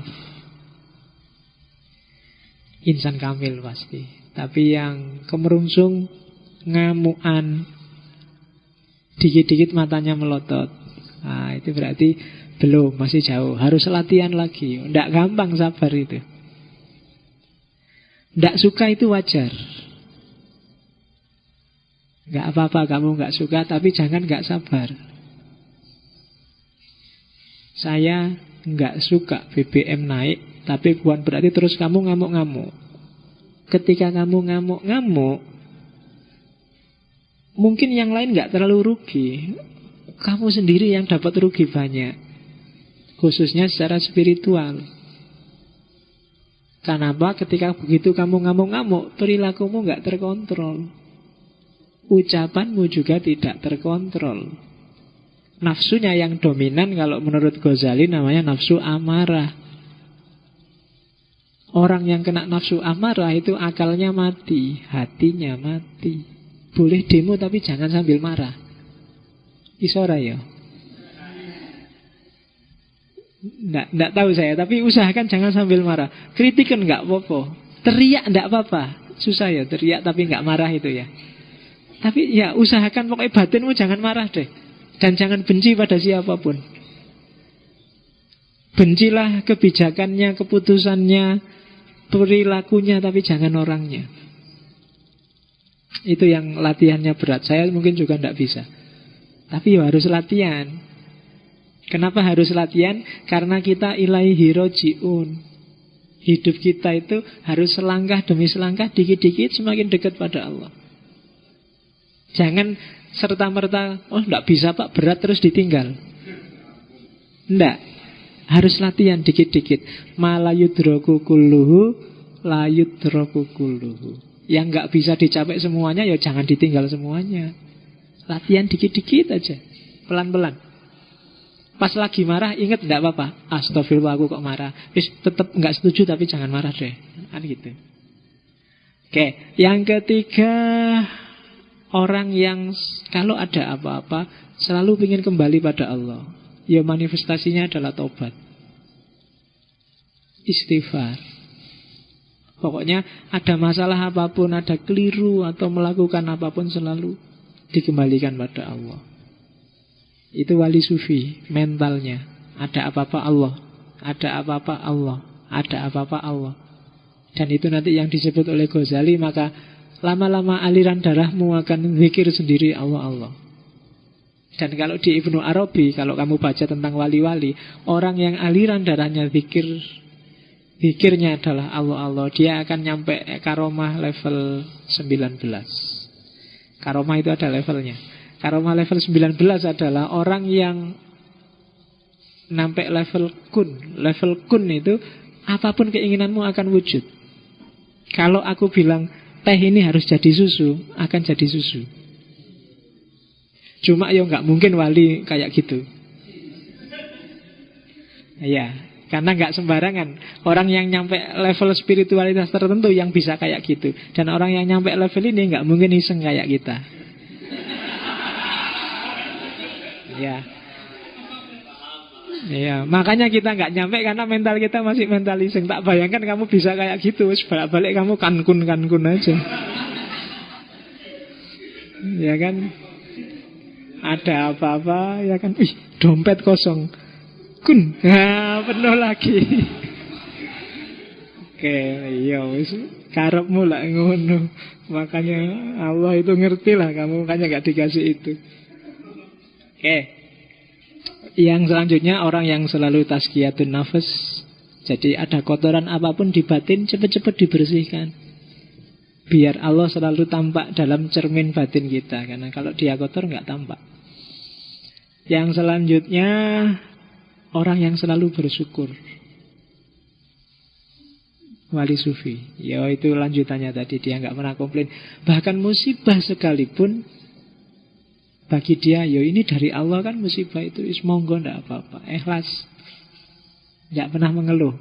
Tidak mengeluh bukan berarti tidak mengatasi musibah loh ya. Tapi tidak mengeluh. Kamu sakit, ya cari obat, tapi tidak mengeluh. Aku kok dikasih sakit sih, salahku apa sih aku ndak, itu mengeluh namanya. Cari obat, cari sembuh, tapi tidak mengeluh. Kemudian orang yang muhsin. Muhsin itu tidak sekedar berbuat baik, tapi juga memperbaiki. Banyak perbuatan baik yang tidak memperbaiki. Jadi usahakan kamu berbuat baik, tapi juga hasilnya perbaikan. Kan gitu. Ya banyak berbuat baik yang tidak memperbaiki itu kan ada beberapa. Mungkin berlebihan, mungkin tidak pada tempatnya. Itu kan tidak memperbaiki. Mau nolong orang itu berbuat baik, tapi kalau cara nolongnya keliru, tidak memperbaiki. Hasilnya mungkin mangkel orang yang ditolong. Nah itu kan bisa. Jadi berbuatlah baik tapi yang memperbaiki. Ngaji kayak gini itu kan berbuat baik, tapi usahakan dia memperbaiki. Jangan gara-gara ngaji, Pak, karena saya ngaji maka saya tidak usah sholat isya ya Pak. Nah itu tidak memperbaiki. Kan ngaji penting Pak. Iya, tapi tetap harus sholat isya. Berbuat baik hasilnya malah defisit, itu namanya. Tidak boleh. Karena saya sudah ngerti filsafat Pak. Karena ngaji filsafat, maka saya sekarang ngerti filsafat. Boleh ngeyel berarti Pak, diskusi Pak. Boleh tidak. Itu berarti tidak memperbaiki. Kuliah itu baik, tapi hasilnya juga harus baik. Itu yang dimaksud memperbaiki. Kok dengan kuliah kamu malah kemelindi, malah sombong, malah itu berarti tidak memperbaiki. Kuliahmu tetap perbuatan baik, tapi tidak memperbaiki. Itu muhsin. Terus, dan yang terakhir, cirinya seorang wali sufi adalah orang yang Allah selalu hadir dalam hatinya. Ini yang berat. Menghadirkan Allah di dalam hati itu, kadang sholat aja kan Allah nggak hadir. Ya kan? Kamu sholat itu loh, Allah nggak hadir dalam hatimu. Itu kan sudah berat, itu kan obatnya. Jadi padahal harusnya tidak sholat pun Allah hadir. Padahal kita sholat saja Allah tidak hadir. Itu panjang perjuangan kita berarti kan. Jadi jarak kita sama Allah masih agak jauh. Jadi step demi stepnya harus berusaha beneran. Ibnu Arabi umur 20 tahun sudah jadi sufi besar.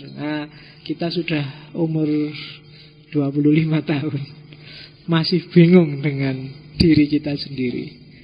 Harus diperbaiki, harus muhsin terus. Perbuatan kita yang baik banyak, tapi yang muhsin bisa dihitung dengan jari. Coba dilihat. Mungkin kamu ngaji juga, tapi ngaji itu muhsin enggak? jadi faktor perbaikan nggak bagi hidupmu? Mungkin ada yang rajin Senin Kemis, tapi Senin Kemis itu muhsin nggak? Memperbaiki hidupmu nggak? Atau sekedar ritual, sekedar perbuatan baik selesai? Itu yang wali sufi tidak boleh ada perbuatan baik yang sekedar selesai perbuatan baik. Maka dalam Quran kan selalu ibadah fisik itu disambungkan dengan ibadah perbaikan. Sholat itu ada tanha anil fahsya wal munkar. Puasa ada imsak, lahirnya kemampuanmu untuk menahan diri.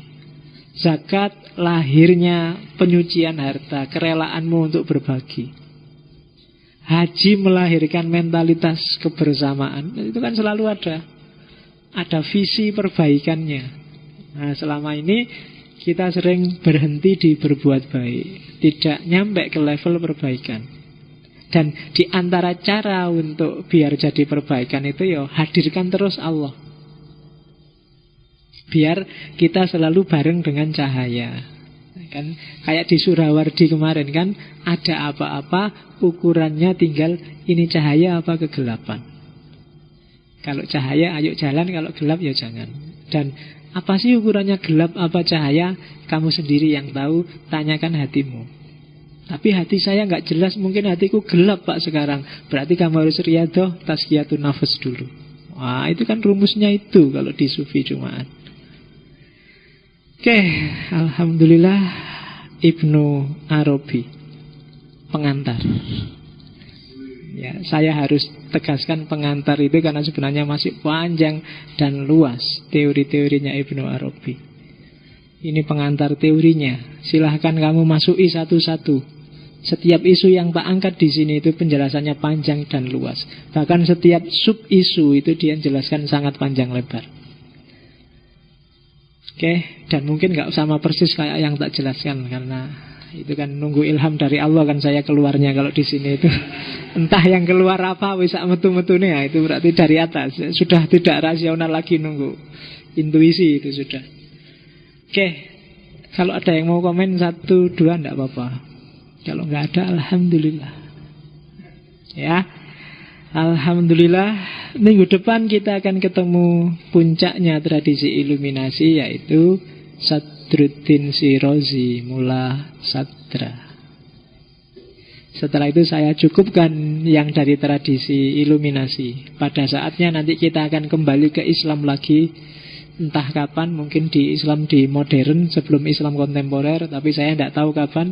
Karena setelah ini kita kembali lagi ke barat, ke awal postmodern.